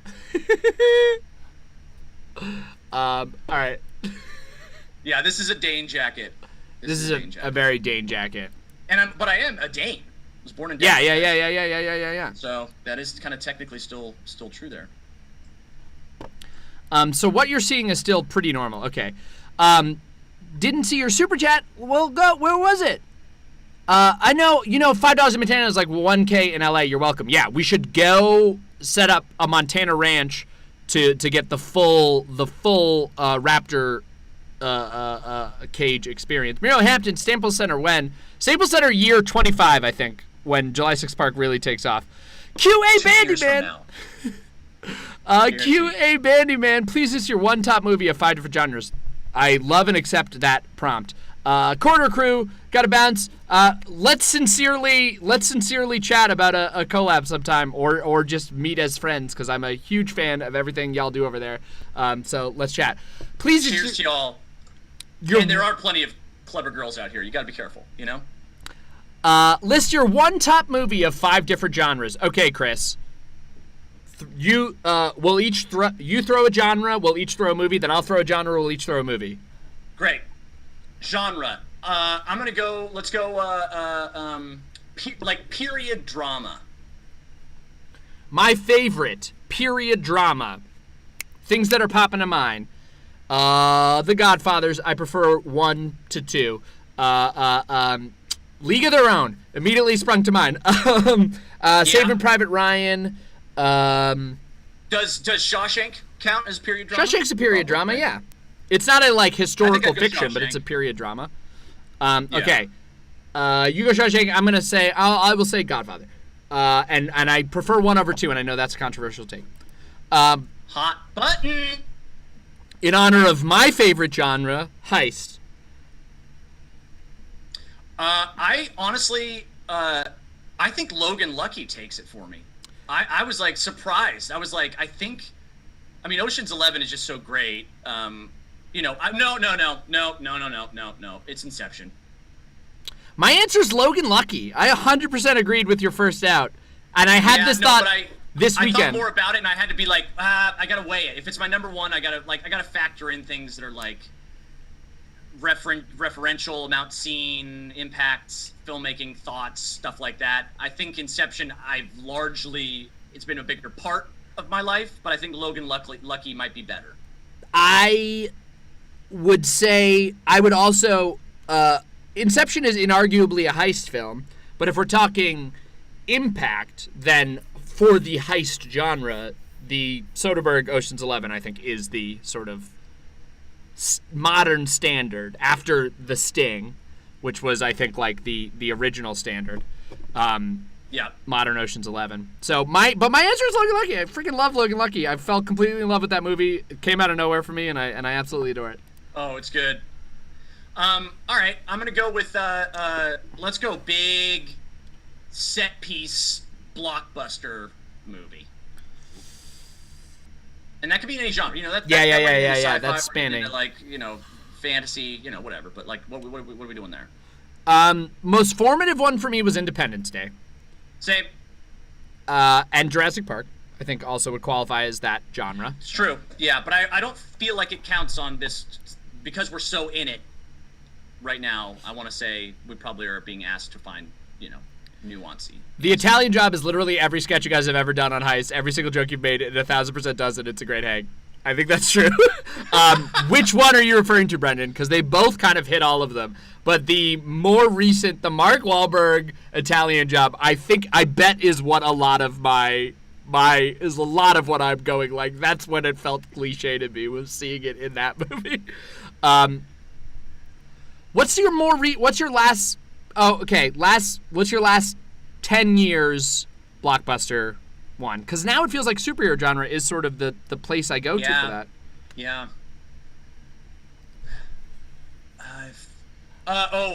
Mine's for sure, 100%. You ready for this? Get the microphone really close to it, because I want everyone to know that this is the movie that should be top of the list for everybody, okay?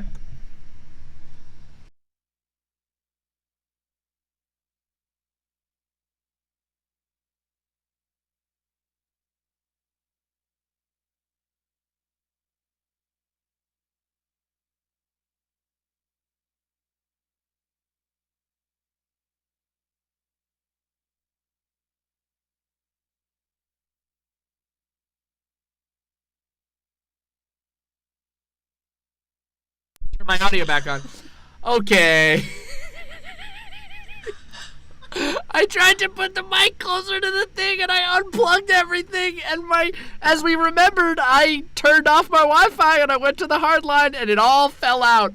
Here we go. Are we back? I think we're back. Bitrate is insane. Bitrate is killing it right now. We came back, and my stream is so happy about it.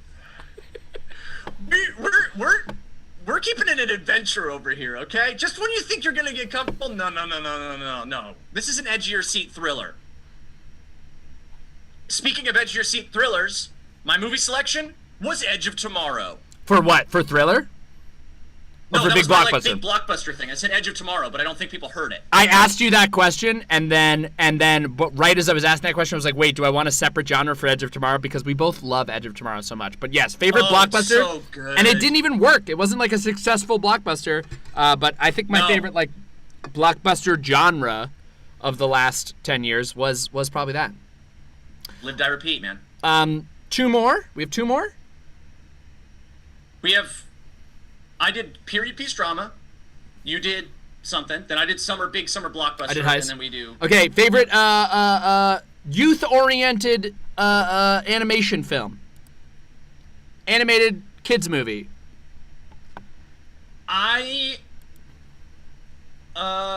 There's a lot. My favorite as a kid was Beauty and the Beast. I was a huge Beauty and the Beast kid. And then once we start getting into Pixar's and stuff, I love the I love your classic, your Up, your Finding Nemo, your Incredibles. Source Code walked so Edge of Tomorrow could run. Source Code, sneaky fun movie. Sneaky fun movie. Love that. I was an animated Robin Hood kid. Ooh. I was an animated Robin Hood kid, and then in the era of like later animated, movies, I'll say that Soul hit me pretty hard. I liked Soul a lot. That was just a very recent movie, but I really enjoyed that. Bringing it home, which is your favorite of the Jurassic Parks, not including the first one? I actually do straightforwardly like 2. I think Lost World is straight up good. I did not think that agree. at the time. It took me a while to like it, but I came to straight up like that one. Read the manga source for Edge of Tomorrow. Ending is so much better. I'll definitely do that. I didn't even know that was based on a manga. Is it manga? Manga? I think both are acceptable. I'm not sure. I kept trying to mess with, and this is what I got, because I somehow lost the Jack one. So here's what we're dealing with now. We're fully swapped. We're fully swapped, and you are floating in the middle. Your face. Nice. Your 8-bit face. I'm gonna just when we're done with this, I'm gonna just have to destroy and rebuild every scene I have in OBS. It's all dead. I've screwed it all up, and I changed the frame for all of it. Life finds a way, man. Life finds a way. Muriel asks, please pick horror for last drama. Favorite horror movie. Also, by the way, when we were talking blockbusters, I didn't mention Fast 5, and I feel like that's wrong. I'm a huge Fast and the Furious franchise guy, and I think Fast 5, as sort of the modern launch of what those movies are now, is just a beautiful, important piece of work. Favorite horror.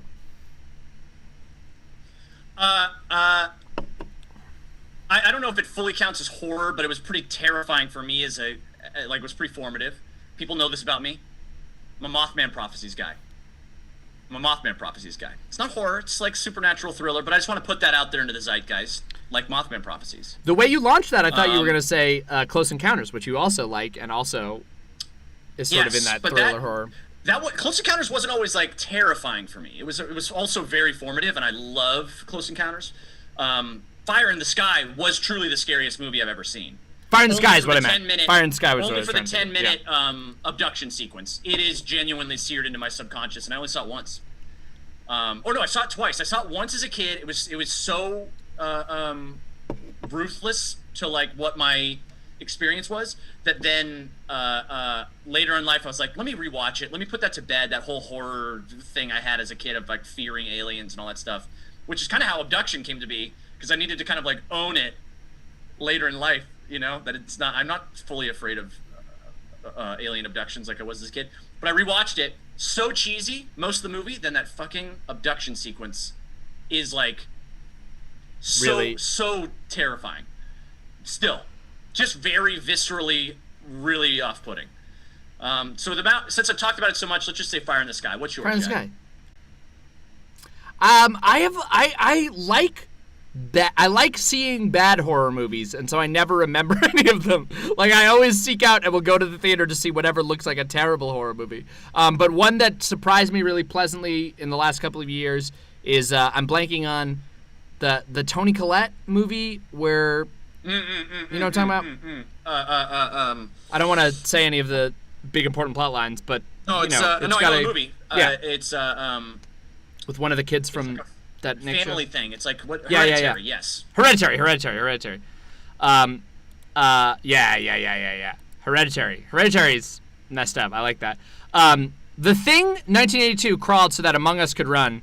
Fair point, Chase. But what also came out right in between those that was already, hey, what if The Thing happened in space? And it was about people on a spaceship concerned about a spread, you know? We're not saying. Think about that. We're not saying, but we're saying. Check upload date and then check launch date. We're not saying, but we're saying. We're not saying. Check upload date, check launch date. But I'm not saying. Are you saying, Jack? Because I'm not. Are you saying? I'm not saying. No, I'm not saying. I want to watch that because I love Midsummer, but it seems so much scarier. I would say it's a little scarier than Midsummer, but I found Midsummer more. I struggled. I really liked Midsummer, and I found I had a hard time with I have a hard time with skull violence. This is a line for me, it turns out. You got trouble with the head. Head gore really messes me yeah. up, and Midsommar has a couple of moments of extreme head gore. So does Hereditary, but in sort of a different way. And the head gore in Hereditary I was okay with. Hereditary is a slow burn to batshit crazy. Hereditary, one of my favorite things about that is it's a horror movie in the first act, and it's a completely different, completely friggin' insane horror movie in the third act. And the second act is like a quiet character piece about Toni Collette going unhinged. She like deals with the loss that happens in the first act, and then is just sort of, we're just living with her grief as it slowly kind of ramps back into a horror movie that's a completely friggin' explosive, crazy horror movie by the end. But the fact that in the middle it just like sits with the real stakes family drama of like what happened in this horror style first act is really cool. That's why I like that movie. No horror movie will ever compare to Jason X. I kind of agree. Jason X was one of my favorite movies in high school. Didn't Michael Crichton write a book about a park? Westworld, yeah.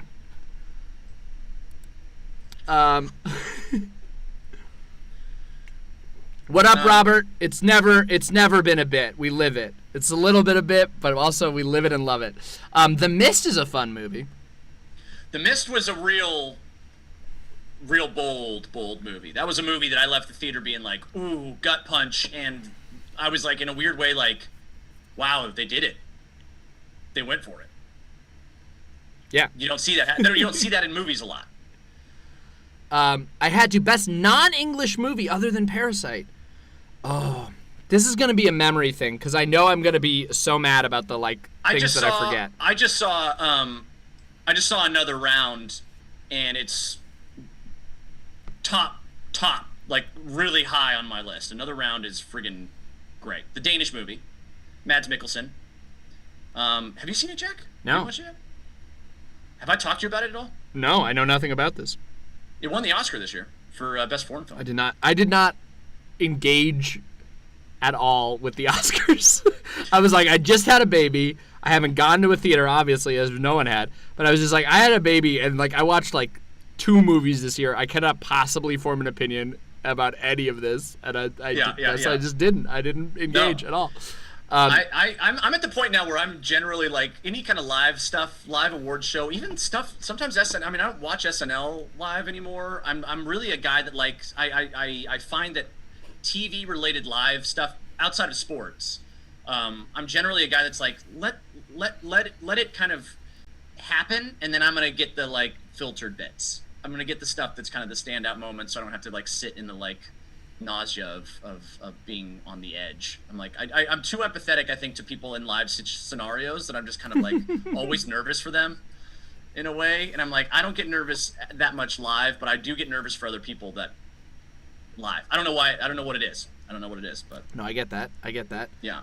I couldn't come up with one. My answer is I just reached back, and the first movie I could think of was Triplets of Belleville. I don't know why. There you go. I didn't have a good answer. I'll take it, and I'll leave. But I want to hear about Another Round. But should we be transitioning to Another Round? I'm going to get Another Round. Great. I meant Patreon, but I love that you took it to mean should you go get a drink. And I want you to go get a drink. Yeah. What's up, y'all? Thanks for hanging. What a ridiculous night this has turned into. Thanks for hanging. Ask some questions. On the topic of Spielberg, curious what was working with yeah, Dante. Love Dante. He's a dear buddy and fantastic. He and I worked together on Avatar, and I'm a huge fan of his all around. So having him on for Perfect Time and Villain, and then again for portions of the Golden Record. Yeah, material. The aliens have finally responded. That sketch was so like piecemeal because of pandemic, but yeah. When we saw that we had filmed the equivalent of like 2 hours of bonus stuff, just riffing and characters, then Dante did such a solid, because we're like, well, this is too much for just deleted scenes video. We have to like turn this into something, Yeah. and then framed it around. So we sent around him, like, and he crushed it. 7 pages of host text. Yes. We've got what are you drinking questions. I just finished a standard farmhouse ale by Prairie Artisan Ales, which is just a great can. And now I'm drinking the Seafarer Kolsch from Three Weavers, which is what, San Diego? Chris, what are you drinking? I'm drinking on theme. It's Inglewood. It's gonna be tough because I gotta like. This is cover- LA, Okay, not- so it's a pint-sized Hawaiian pizza party tiki IPA. India Pale Ale brewed with pineapple, mango, and vanilla beans from Boulevard Brewing Co. You see this? I gotta like block it so it doesn't get green screened. God, Yeah, also I realized I had switched over to a solo cam and now we're back. There we go. See that? I can read it. Lovely. See that? It's great. Very very July 6th park. But yeah, I'm looking at my spread right now. By the way, it looks very clean on this side. It's a mess around my desk. Like it's like burrito and chips and props and things are stacked and cables and just it's a lot. But through the magic of frames It looks perfect. and film, you never know. Looks perfect, bruh. It's perfect. Alternate names for us: Dave and Kevin, Charlie and Justin, Alan and Roscoe, Sam and Nico. I'll take any of those, honestly. I'm very Good options. over my name in some regards. I like Chris. I'll embrace it. But Chris Smith, you know, if you want to steal someone's identity, I guess take mine. wouldn't be hard. Willingly you know? given. Yeah. I've swapped our names back because you just told me that our names. I got the better draw. Oh, you did? Oh, I didn't see it. Oh, you did. I Oh, did you because other people were confused about it. And if you came late to that bit, what a confusing bit. G. Rios, thank you. Cheers. You know what? You gave us a hot dog. I'm going to probably go inside and have a hot dog when this is done. So, I don't know if you did that on purpose, but wow. Power of Inception. You guys are still live. Yeah, well, we blew the first, hour and a half on technical difficulties, so now I feel like we owe it to hang for a little while longer. We're having a lovely time with y'all.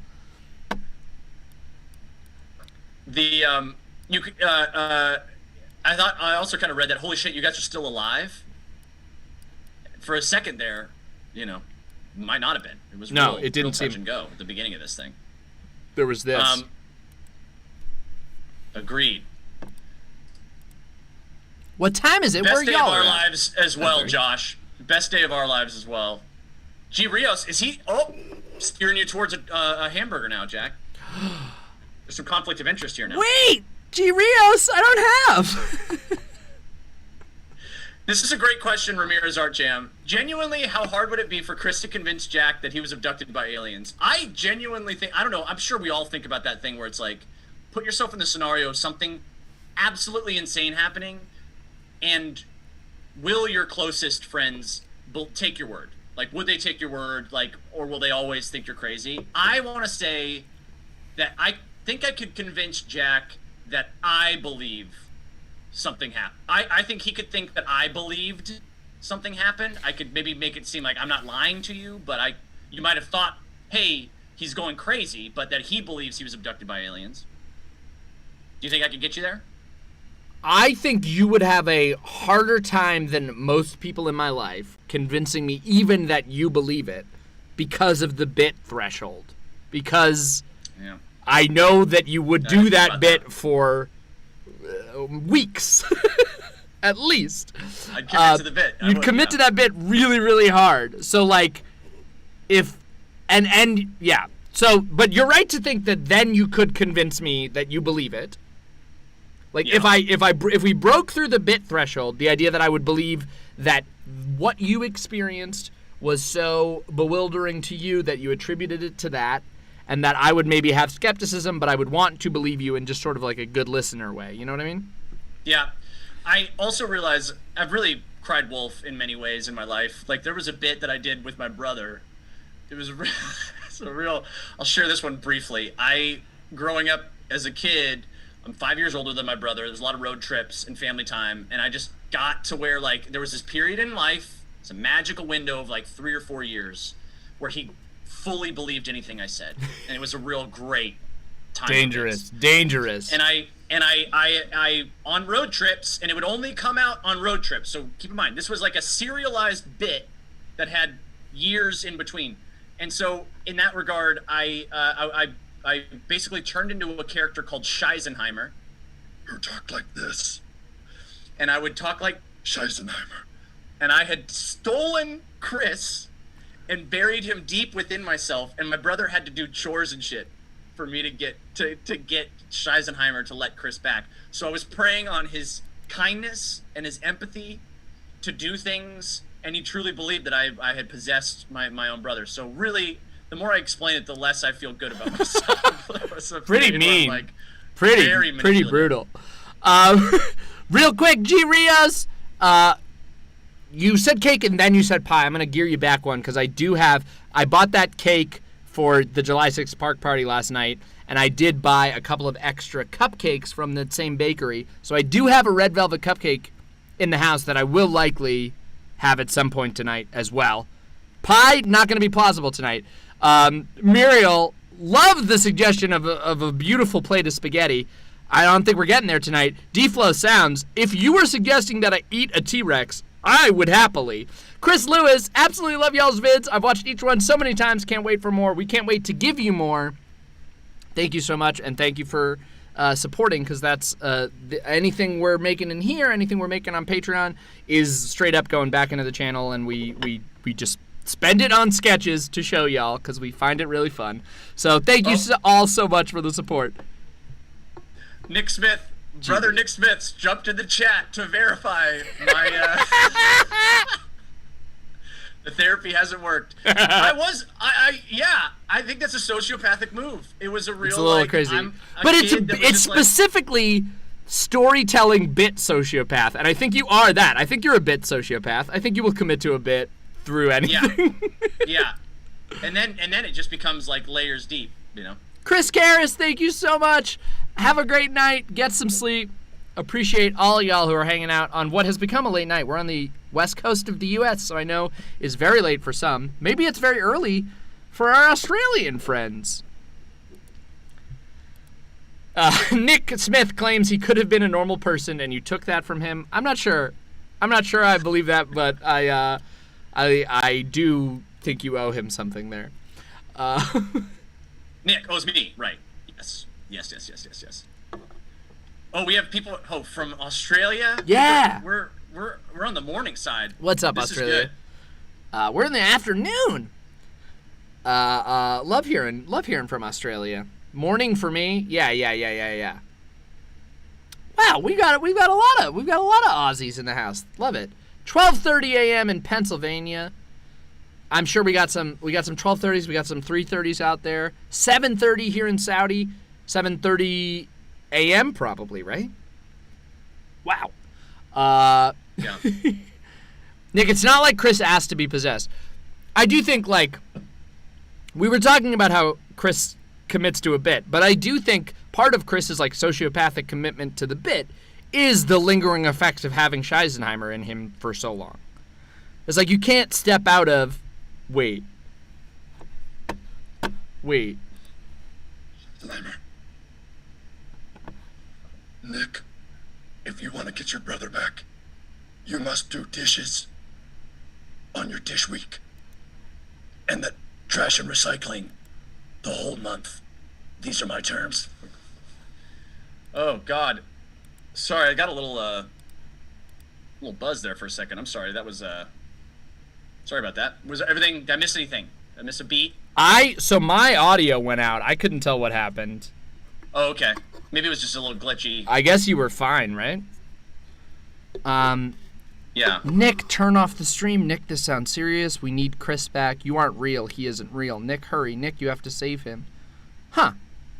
I mean, my audio was out. And if I was just like, sort of your consciousness was out. Yeah. Wow. Huh.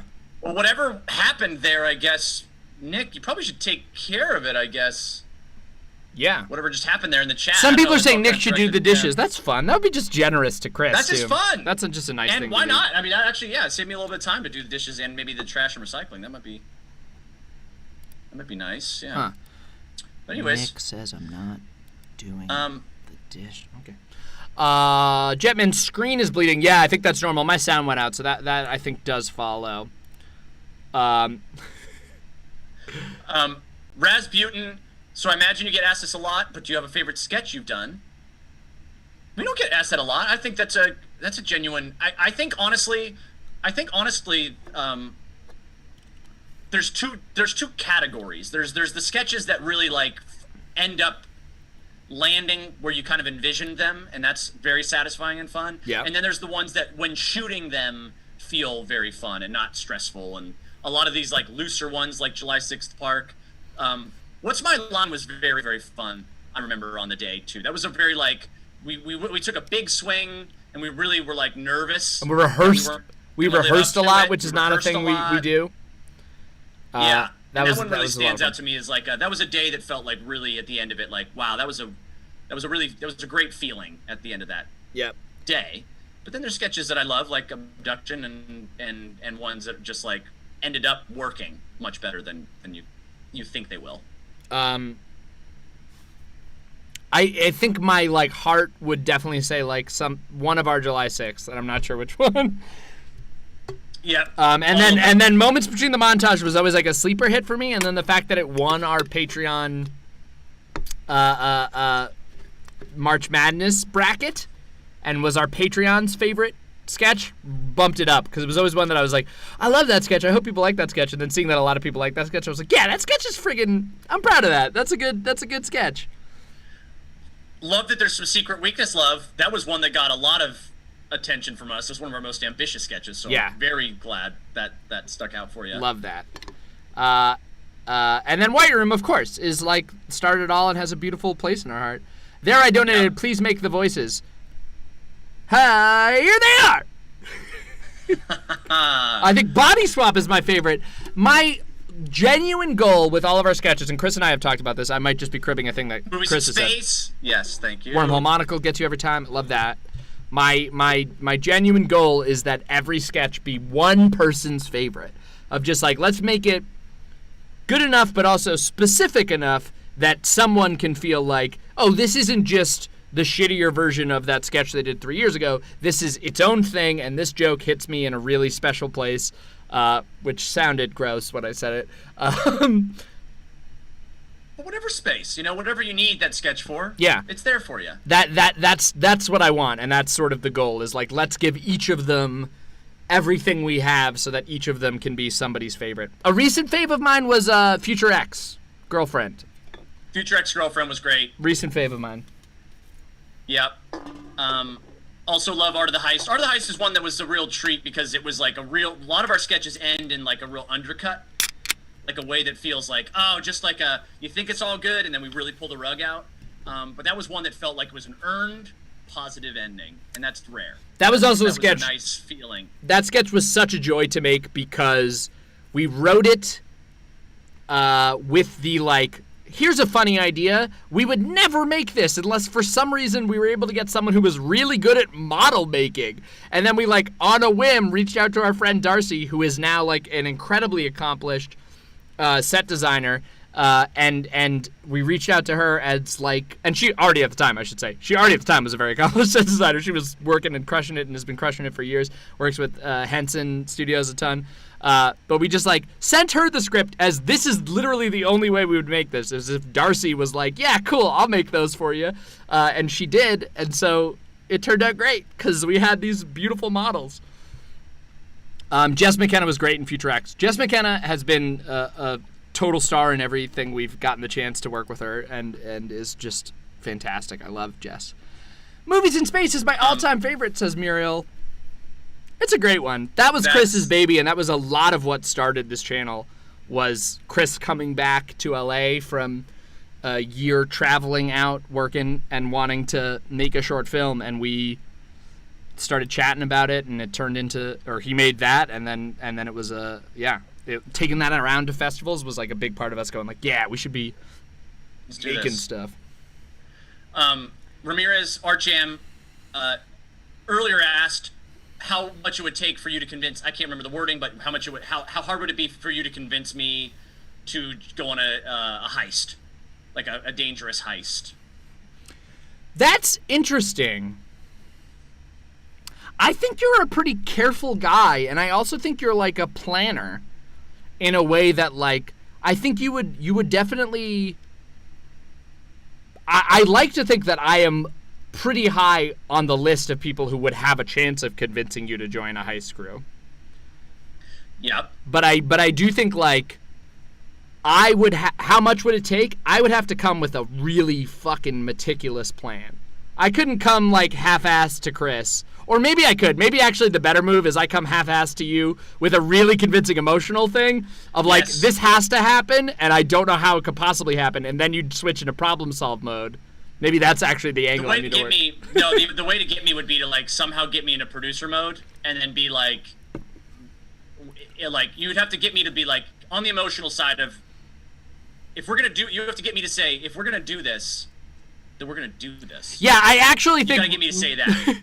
I think my straight up best approach would be I would need to plan a pre-production process that involved us writing a sketch, and I would have to like be during the writing of the sketch kind of like getting you to pitch this prop that was really like doing like, what's the perfect thing, and something like this, something like this, something like this, until you say the thing. And then it's a thing that we really need for the sketch that you fully believe, and it was like came out of a brainstorming process, is the perfect thing for this sketch. And then I would need to engineer a pre-pro process where the way we were going to get that fell through at the very last minute, and the only way we could get it was now 2 nights before the shoot. And 2 nights before, because we're not just going to cancel.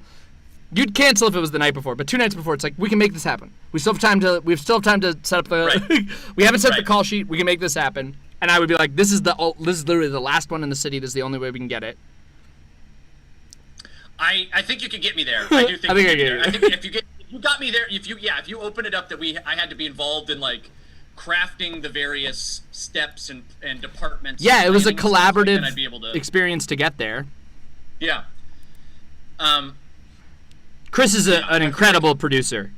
Is what, among the many skills you see, that's a thing that you don't see, is that Chris is an extreme accomplisher, and I do believe, like, if we had to steal the Declaration of Independence, because it was the funniest thing to put in our sketch about us stealing the Declaration of Independence, I do think we could get there. And there's a map on the back. We'd find a way. Chris would And find a way. You might need that. We might need You that. might need that. The also a shout out to our or Ramirez. Just what the other extra element was, hop over to the Discord if you haven't already. We're gonna be doing some more voting on. There was a winners bracket for best sketch. I think there's gonna be a losers bracket for worst sketch, maybe, or is that how they're doing it? Or it's the loser sketch Love that then it. is like the second best sketch. I don't know the terms, but there's gonna be a losers bracket. QA I'd be Bandyman curious to see the results. says, I bet Chris is Mormon. And I do get that. When we talk about how, like, strong of a producer you are, about how much you're there for a friend, and how much, like, you're very committed when you... That is my impression of Mormons. Growing up in an area of Orange County where I had a lot of Mormon friends, like, what committed, sincere people. And Chris does read Mormon in some ways like that. I get that. I have that Yeah. stereotype about Mormons, too, that they would And go I'm- very far for a friend. Maybe I should just become Mormon. I really Yeah. do. I don't know. Maybe it fits. I'm just I don't know. I'm just like agnostic. I'm much more excited in that zone of like, I don't know. Anything's possible. Anything's possible. Anything's possible. And I like that anything and everything is possible. And I don't want to be. I like keeping an open mind to it all. But maybe I just got to close my mind off and just be a Mormon. That's just it. And not to say anything against Mormonism, but I just that's my my frame of reference. I don't get specific in religion on that side of stuff, but that might be unlock a lot for me. That's fair. Jordy Tinky says, Secret Weakness is my recent favorite. You boys rock both parts hilariously. Has there ever been a sketch where partway through the conception phase, you ended up playing the opposite roles as originally envisioned? That's a very interesting question. I would say it's tough to answer because so often we don't we like actively try not to. We just like we're writing the sketch the way we think it's funniest, and then we'll figure out who plays what based on what. I don't know if there's, and then there are other times where it's like this is like a character that one of us is crafting that we'll write towards or whatever. But I don't know if there's ever been a time where we were writing towards a specific pairing and then swapped it. But that's very interesting to think about. Yeah, I almost want to say like, I know there was a point in Perfect Timing Villain that there was a conversation. At least like sometimes we'll have a conversation of like one person is written into a certain role, and then you just like poke at it to be like, oh, what would it look like on someone else? I think that was one where we poked, but I definitely like the like very first spark for that sketch was wanting to have, when we were coming up with what's our like first block of sketches that we're going to shoot, I was like, well, I want like I want something that shows off Chris's physicality, and you spinning in the chair was like, that was definitely like an initial spark, was like that repetitive physical comedy bit was conceived with you in mind. I'm sure we entertained it, but definitely like the start of that was. Well, what's funny about that sketch too is there's a lot of physical comedy for you as well, in the like running in the background and the runs and all that stuff. But I'm good at non-specific physical. I'm good at like physical sloppiness that sort of creates like a non-specificness. So like kind of running indecisively, good for me. You're a master of physical specificity. Did you guys used to perform at Ultimate Improv in Westwood? Yeah, mostly when it was the improv space. But no, Chris did some. I don't think I did anything when it was Ultimate. You did. I did. Yeah, you did I was, the execution I one time, did right? the execution there. It was like a like improv tournament, and then I got to a very close to the end round, and I was like feeling good about it, and I invited my mom, and then my mom's friend was in town, and then another one of her friends was there, and they were all like in town. I was like, come to this thing, and then it's gonna be fun, and I lost. That was the night you lost? That was the night I lost. Because you know what? One night. Because they took it seriously, and they weren't going to vote for you if you just fucking nailed it. I'm sure it was 3, too, that put it over the edge. We couldn't see. Kevin Bryan, did you? Because your name sounds familiar. Do we know you from there? Is there a goal of making a movie, your opus as a duo? Yes. Yes, that's a goal, and yes, we're working towards it. Movies, TV stuff, where we're working towards all of it. But yes. very much in progress. That's all we'll say.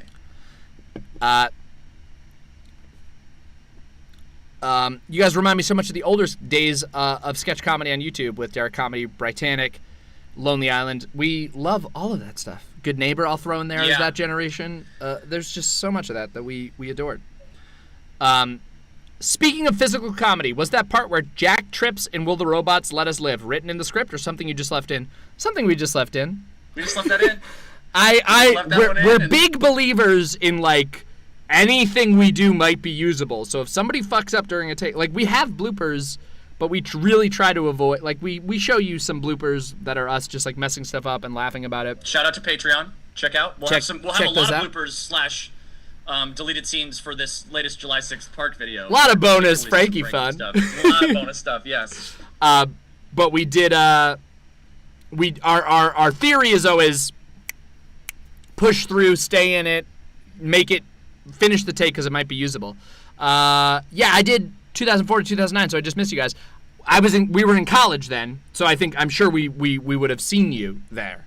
And we love and adore all of that generation, and Danny and Ashley, and awesome. Oh yeah. Did you know 2 Jiffies? The final cut. What was that? Naomi asked, "What are some fuck ups that made it into the final cut?" Honestly, a lot of Julysixth Park stuff. We have some like because we shoot 2 camera. The most recent. Or in Lost Holiday, I sneezed and that just happened, and we kept that in there. Jack fell. We've got a lot of like I mean in this last one, I don't want to call them fuck ups, but like when Frankie was just having moments, you craft them. When she said wow, it wasn't related to anything. We just like, let's put that in there somewhere. The elephant bit was a written.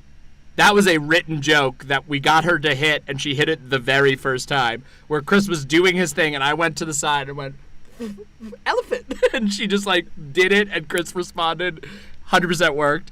The thing of her, that little like dance she did, that little dance with the toy, she had never done that. She'd never used that toy. Like, that's not a toy she uses a lot. We busted out because it was like, let's get something that makes noise and put that down, and she just got so into it. So it's a good mix of just like taking what we get, especially with a kid actor. Obviously, that's your whole intention. With like a baby, you're just gonna like set them up for success and then use what you get. We're very, and that's the thing we probably need to be better at, Jack. I think on set when we like work with folks, because there is a thing that now we're so in it when it comes to like shoots that like we embrace the mistakes. Like we really enjoy the misspeaks and the like edges you get to see. 'Cause that's so fun for us to make it feel more round and human. And like sometimes though people will break around us or think that we've blown a take because we're riffing in a weird direction, and then they think we're done. But it's like, oh, we have to remind ourselves and everybody that like, no, that's the gold. Like we can't. I did have to. Sometimes. I never am the one who pulls us back from that, nor are you. It's usually like someone who's holding a camera and is getting tired. But I did have to pull us back from that during shooting the most recent J6P sketch, because it was the end of the sketch, which is a place we always riff a ton. Chris did that big pratfall and then would riff like being really hurt for a long time, and Frankie was so concerned. She was like really worried about him, and I could tell she was like not taking it well because Chris was just like writhing in pain. So I had to just like, all right, cool, like he's fine, he's okay. It was too much. Muriel asks, which skit took the longest to film strictly because you couldn't stop laughing breaking character? We're definitely like, I think in sort of like a test of strength way, almost like test of wills. Like we're very good at not breaking. Like we really press each other to not break, where it's like, I'm gonna try to make you laugh, you're gonna try to make me laugh, and we can go a really long time not breaking, even though it feels very, very funny. I'm trying to think if there was one that we really... It got a little off the rails. July 6th World got off the rails. Oh, July 6th World. July 6th World fell apart. July 6th World fell apart. Where there were things where we were like laughing so hard about these riffs we were doing, and then trying to reset ourselves, like go back to where we left off, but it was like never gonna work because we like didn't. We were laughing as we got. We were building the scene off of what was already a blown take. It was like, why are we still going? And then I think we have like a bonus thing about like pool noodles. Yeah. It's like it's its own bonus thing that is it's not in the video, and it's just one of the funnier things it was just a weird day. It was great. It was, I think Wormhole Monocle had vibes of that too. I think we were having a real silly time. Wormhole Monocle was a real intense day too, because the beginning was very stressful because it was like last minute location change, script was changing down to the wire. Our crew was like, I want to say we had like a last minute swap out of someone on the crew, and we were gonna try and shoot another. It was very stressful at the beginning. Yeah. And then when we got into the scene, that stress dissipated immediately when we just started to like play. Eden Music just asked about Wormhole Monocle. Was no hot coffee also a fuck up or riff? No, that was, I think, a scripted joke. That was sometimes we just write in weird jokes. But on the day though, we discovered the little like pinging. Oh yeah, so that was planned, but planned on the day. We were like, we need to figure out a way to do that, and we're like, oh, it bounces all around and then it goes in the coffee, and so. No, but here's. Am I wrong? It was a riff. It was a riff. It was just all it was going to be like a tear was going to hit a comb, or a tear was going to hit. I think a tear was going to hit the tube, and then the tube was going to roll and then hit the comb, and then the comb was going to launch the thing. Like that was it. The cap popping off was not part of it. No, but it was always going to land in the coffee. The monocle was going to make it into the coffee, but then when we were filming the insert for the tube, weirdly what we were using to make it look like it had liquid was like soda, so it had built up this like carbonation, and then the cap wouldn't stay on. Like it rolled and then bubbles, it would just like pop off, and that was just so funny to watch this thing like roll and stop and then pop, and we're like, it's not going to stay on. What are we going to do with this thing that just keeps popping off? Let's and then it became animate a little Rube Goldberg. And then we got the plate of the eyes, and then just looks, and it just became. And then maybe it was. I don't remember now if my hot coffee was. No, now I don't think that was a scripted line. No, it was a bunch of alts. No, I think that was like, while we were getting that, it was like, okay, now let's react to it going in the coffee. And it was like, My coffee. Yeah. No, that was a riff. I'm totally wrong. Someone was asking about the Viva La Dirt League D&D. Were you riffing on hand motion she was already doing, or did she use the baby sign that was legit hurt? Yeah, that's the baby sign. She has some real ASL, so she does the baby sign, or I think that's regular ASL for hurt, and she does more. She does milk, and that's just like early teacher that stuff. She does do more. She does. I don't know if that's official. That was one she made up. We didn't teach her that. Riff, but she does more as well when we're arguing over each other, and she's looking back and forth when we're talking about the NFTs. She's looking back and forth in like a very perplexed way, and then stops and goes, "More," which is a joke only if you know baby sign, but is funny for me. Mr. Wuggles, love hearing that your 2-year-old Frankie's reminded you. I love that. It was such a fun thing to get to share. I was very excited to get to include her. Hello, Spencer in Boston. I lived there. What do I actually think? Rhyme, yes. Does Wormhole and Monocle really rhyme? No, it didn't. And this is one of those things where, like, Julysixth Park, it was fun. Where, like, it does. We came up with it together, and we were like, Wormhole, Monocle. oh, in the sketch, I don't like Julysixth Park, but in real life, it's fun. It's fun for both of us. Wormhole Monocle, I was genuinely mad about how Chris, in real life writing it, wanted to try to pass that off as a fun rhyme, and it was really like a sticking point for us. Right, yeah. Well, we're gonna work through that. That might be the last thing. It doesn't rhyme. Well, it does. Wormhole. Monocle. Monocle, yes. Okay. Do either of you have a dog? And if yes, why aren't they in the stream? Nope. I'm allergic. I grew up with cats. Love pets, but because Jack is allergic, we work together, and in some ways that's a that's interesting. Do you think you would have gotten a cat? I think we would have, yeah. You and Nick would have gotten a cat? Yeah. That's very interesting. I didn't know that. Yeah. We shot a sketch one time at a house with a cat. That we were jumping into someone else's sketch. We were jumping into a sketch on Tim H's channel. Check out Tim H, incredibly talented. We did a very fun sketch with him, and they had cats at that house, and my body exploded. My face melted. I couldn't breathe. It was a real moment. I just like kind of finished the sketch and then left and went to a walk-in and had to get like steroid shots in my ass because I was like having such a bad reaction. So it's really nice of you, Chris. Thank you for not getting a cat. I'm so allergic, and it was a thing where like I'm allergic, and I used to get some bad reactions in middle school, and then I found out that I was allergic and worked really hard to avoid cats, and now I get horrible reactions. I think like I got overcautious about it, and now it's like to the point where like I have had bad reactions from friends who own cats, and I'm just hanging out with them somewhere else, and there's just like dander on their shirt because I'm so sensitive now because I avoided it so well, and I don't know how to like break that cycle. Quick shout out to Jimmy.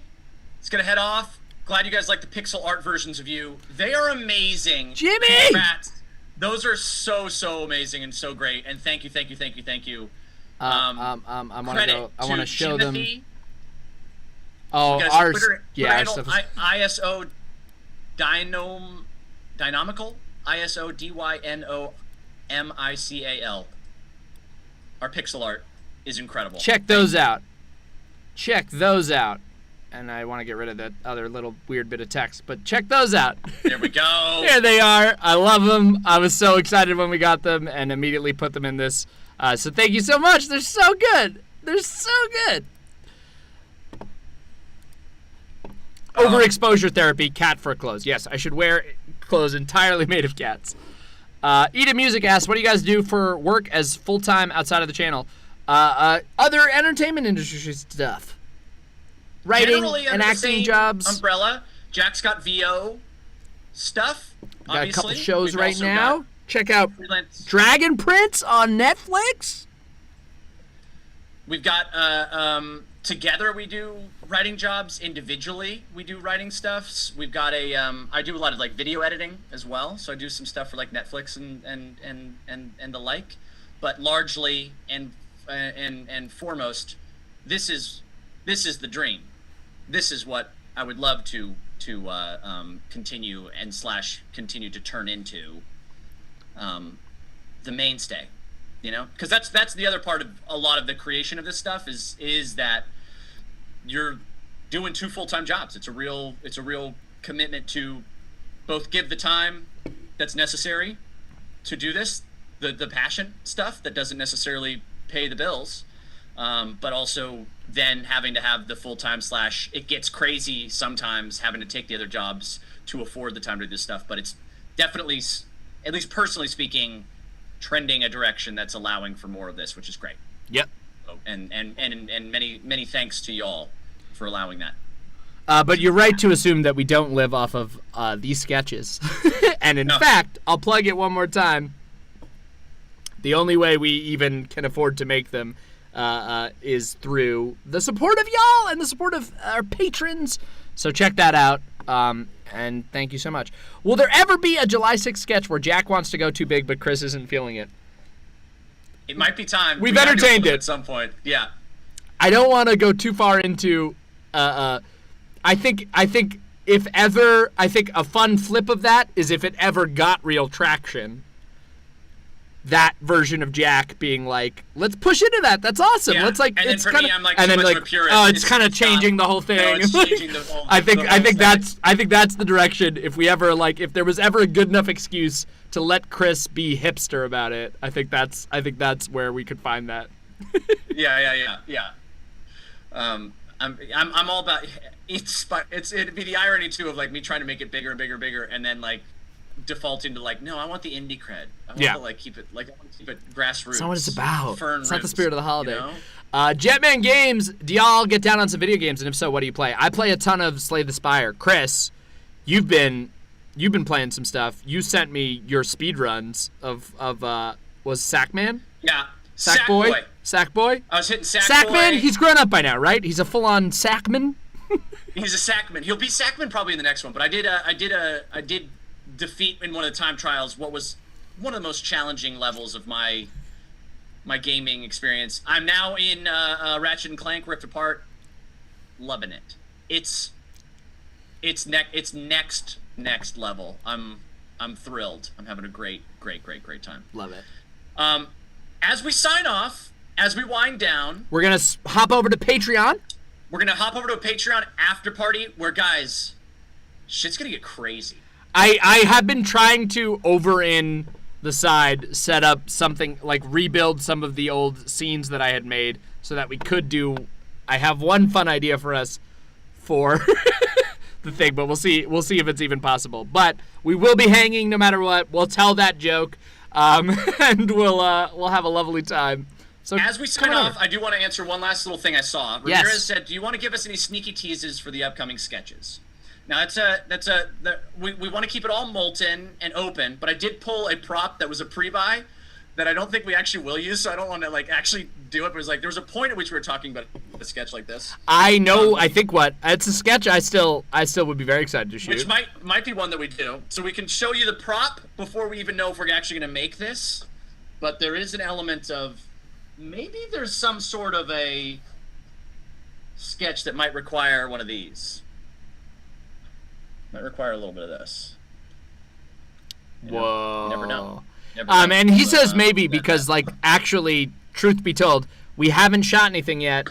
So we have a lot of scripts we're excited about, but it's tough to say what will be the stuff we start shooting. But we're going to start soon, and whatever we shoot in this next batch will be entirely funded by the Patreon support. We spent all of the Kickstarter money on the last batch of sketches.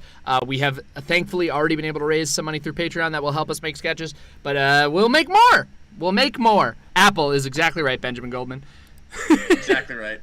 Thank y'all so much for the love. For freaking hanging out amid the chaos and understanding the true spirit of the holiday. Yeah.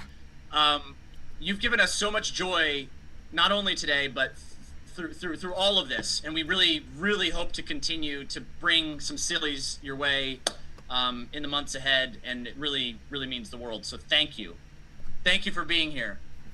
We love you all.